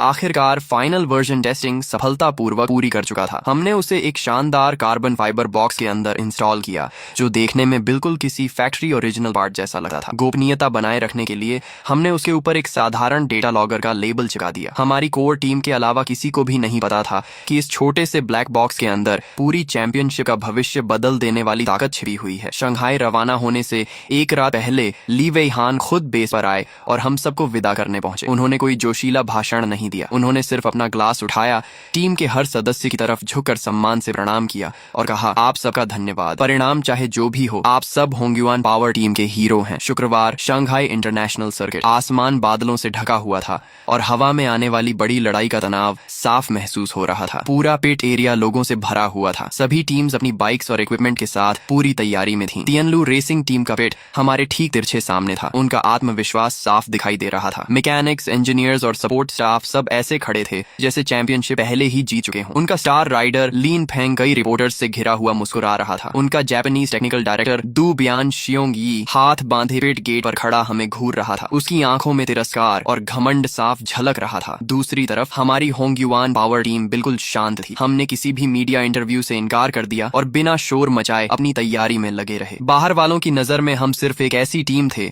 जो चैंपियनशिप में सिर्फ संख्या पूरी करने आई थी, मानो तियानलू टीम की जीत का बैकग्राउंड बनने के लिए ही मौजूद हो। सुबह का पहला फ्री प्रैक्टिस सेशन शुरू हुआ। मैंने गांव फई को मोड 1 इस्तेमाल करने का आदेश दिया। इस मोड में किलिन हार्ट बहुत हल्के स्तर पर काम करता था और उसका व्यवहार लगभग हमारे पुराने सिस्टम जैसा ही था। मैं इतनी जल्दी अपना त्रुप का पता दुनिया को नहीं दिखाना चाहता था। प्रैक्टिस खत्म होने पर गांव फई 5वें स्थान पर रहा। प्रदर्शन न अच्छा था न बुरा। दूसरी तरफ लिन फेंग ने उम्मीद के मुताबिक पूरे सेशन का सबसे तेज लैप लगाया, 1 मिनट 19 सेकंड। इस टाइम ने पूरे सर्किट को हिला दिया। तियानलू टीम के पिट में जोरदार जश्न शुरू हो गया। दू बियान शियोंग यी के चेहरे पर विजेता वाली मुस्कान आ गई। उसने जानबूझकर हमारी तरफ देकर चुनौती भरी नजर डाली। हमारे पिट में सन्नाटा था। ओल्ड लियू के हाथ गुस्से से कस गए, लेकिन सिर्फ मैं और लिन यी एक दूसरे को देकर मुस्कुराए। असली खेल अभी शुरू भी नहीं हुआ था। दोपहर का दूसरा फ्री प्रैक्टिस सेशन शुरू होने से पहले ट्रैक टेम्परेचर, विंड स्पीड और ह्यूमिडिटी लगभग परफेक्ट हो चुके थे। बाइक पर बैठने से पहले गांव भाई ने मेरी तरफ देकर पूछा, भाई जो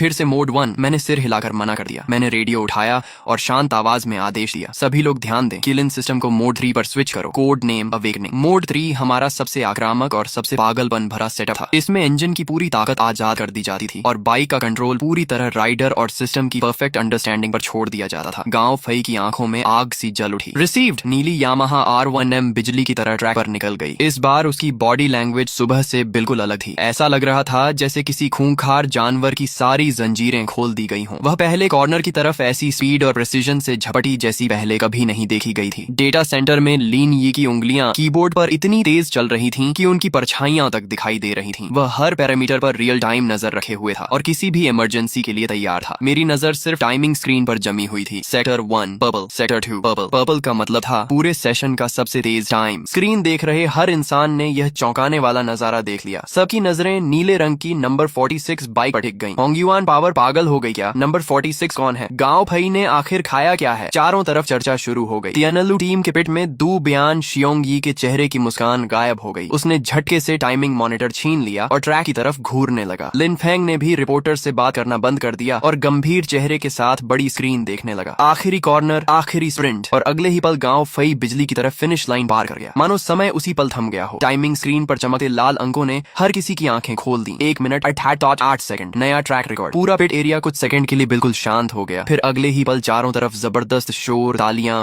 और हैरानी की आवाजें गूंज उठी। हमारे होंगयुआन पावर पिट में हर कोई खुशी से एक दूसरे को गले लगाने लगा। कोई उछल रहा था, कोई चिल्ला रहा था। 50 से ऊपर उम्र वाले ओल्ड लियू की आंखों में भी आंसू आ गए। ट्रैक पर गांव फई ने फ्रंट व्हील उठाकर शानदार व्हीली करते हुए टीम को सलाम किया। इंजन की दहाड़ उसकी जीत की गर्जना बन चुकी थी, लेकिन हमारी खुशी ज्यादा देर नहीं चली। दू बियान शियोंग ये गुस्से से लाल चेहरा लिए 2 टेक्नीशियंस के साथ सीधे हमारे पिट के सामने आ पहुंचा। उसने मुझे ऐसे घूरा जैसे कोई घायल जंगली जानवर अपने दुश्मन को देख रहा हो। तुम लोगों ने आखिर किया क्या है? मैंने शांत मुस्कान के साथ रेसिंग बाइक पर लगे उस साधारण से ब्लैक बॉक्स की तरफ इशारा किया और कहा, मिस्टर दू बियान, आपको परिचय कराता हूँ। यह हमारा खुद विकसित किया हुआ ट्रैक्शन कंट्रोल सिस्टम है। इसका नाम है किलिन। दू बियान शियोंग यी का चेहरा शंघाई के बादलों से भी ज्यादा काला पड़ गया। उसने दांत भींचते हुए कहा, सेल्फ डेवलप्ड? उसकी आवाज में अविश्वास और तिरस्कार दोनों थे। तुम जैसे एमेचर लोग रिसर्च की बात करते हो? मजाक मत करो। तुमने हमारा डेटा चुराया है या कोई इलीगल तरीका इस्तेमाल किया है? वह अपना सारा संयम खोकर चीखने लगा। उसके आरोप सुनकर मैं सिर्फ मुस्कुराया और शांत स्वर में बोला, मिस्टर दू बियान, हारने के बाद बहाने बनाना सिर्फ इंसान को और छोटा बनाता है, और जहाँ तक एमेचर होने की बात है, रविवार की फाइनल रेस आपको उसका जवाब दे देगी। इतना कहकर मैं मुड़ा और सीधे अपने पिट के अंदर चला गया। पीछे से उसकी गुस्से भरी चीखें लगातार सुनाई देती रहीं। पूरे दोपहर तियानलू टीम का पिट भारी तनाव में डूबा रहा। उन्होंने कई इमरजेंसी मीटिंग्स की। मुझे पूरा यकीन था कि वे हमारी रेस वीडियोस बार बार देखकर हमारी स्पीड का राज ढूंढने की कोशिश कर रहे होंगे, लेकिन उन्हें सिर्फ निराशा ही मिलने वाली थी। चिलिन की असली ताकत किसी एक रेसिंग लाइन या किसी एक कॉर्नर में नहीं थी। उसकी सबसे बड़ी शक्ति यह थी कि वह राइडर को अपनी लिमिट से भी आगे जाने का कॉन्फिडेंस देता था। ये साइंस भी था और किसी चमत्कार से कम भी नहीं। ऐसी चीज जिसे वे कभी कॉपी नहीं कर सकते थे। आखिरकार रविवार आ गया, फाइनल रेस डे। मौसम बिल्कुल साफ था। सूरज पूरी चमक के साथ ट्रैक पर रोशनी बिखेर रहा था। स्टार्ट लाइन के ऊपर लगी 5 लाल लाल बत्तियां एक एक करके जलने लगी और पूरे सर्किट में मौजूद हर इंसान की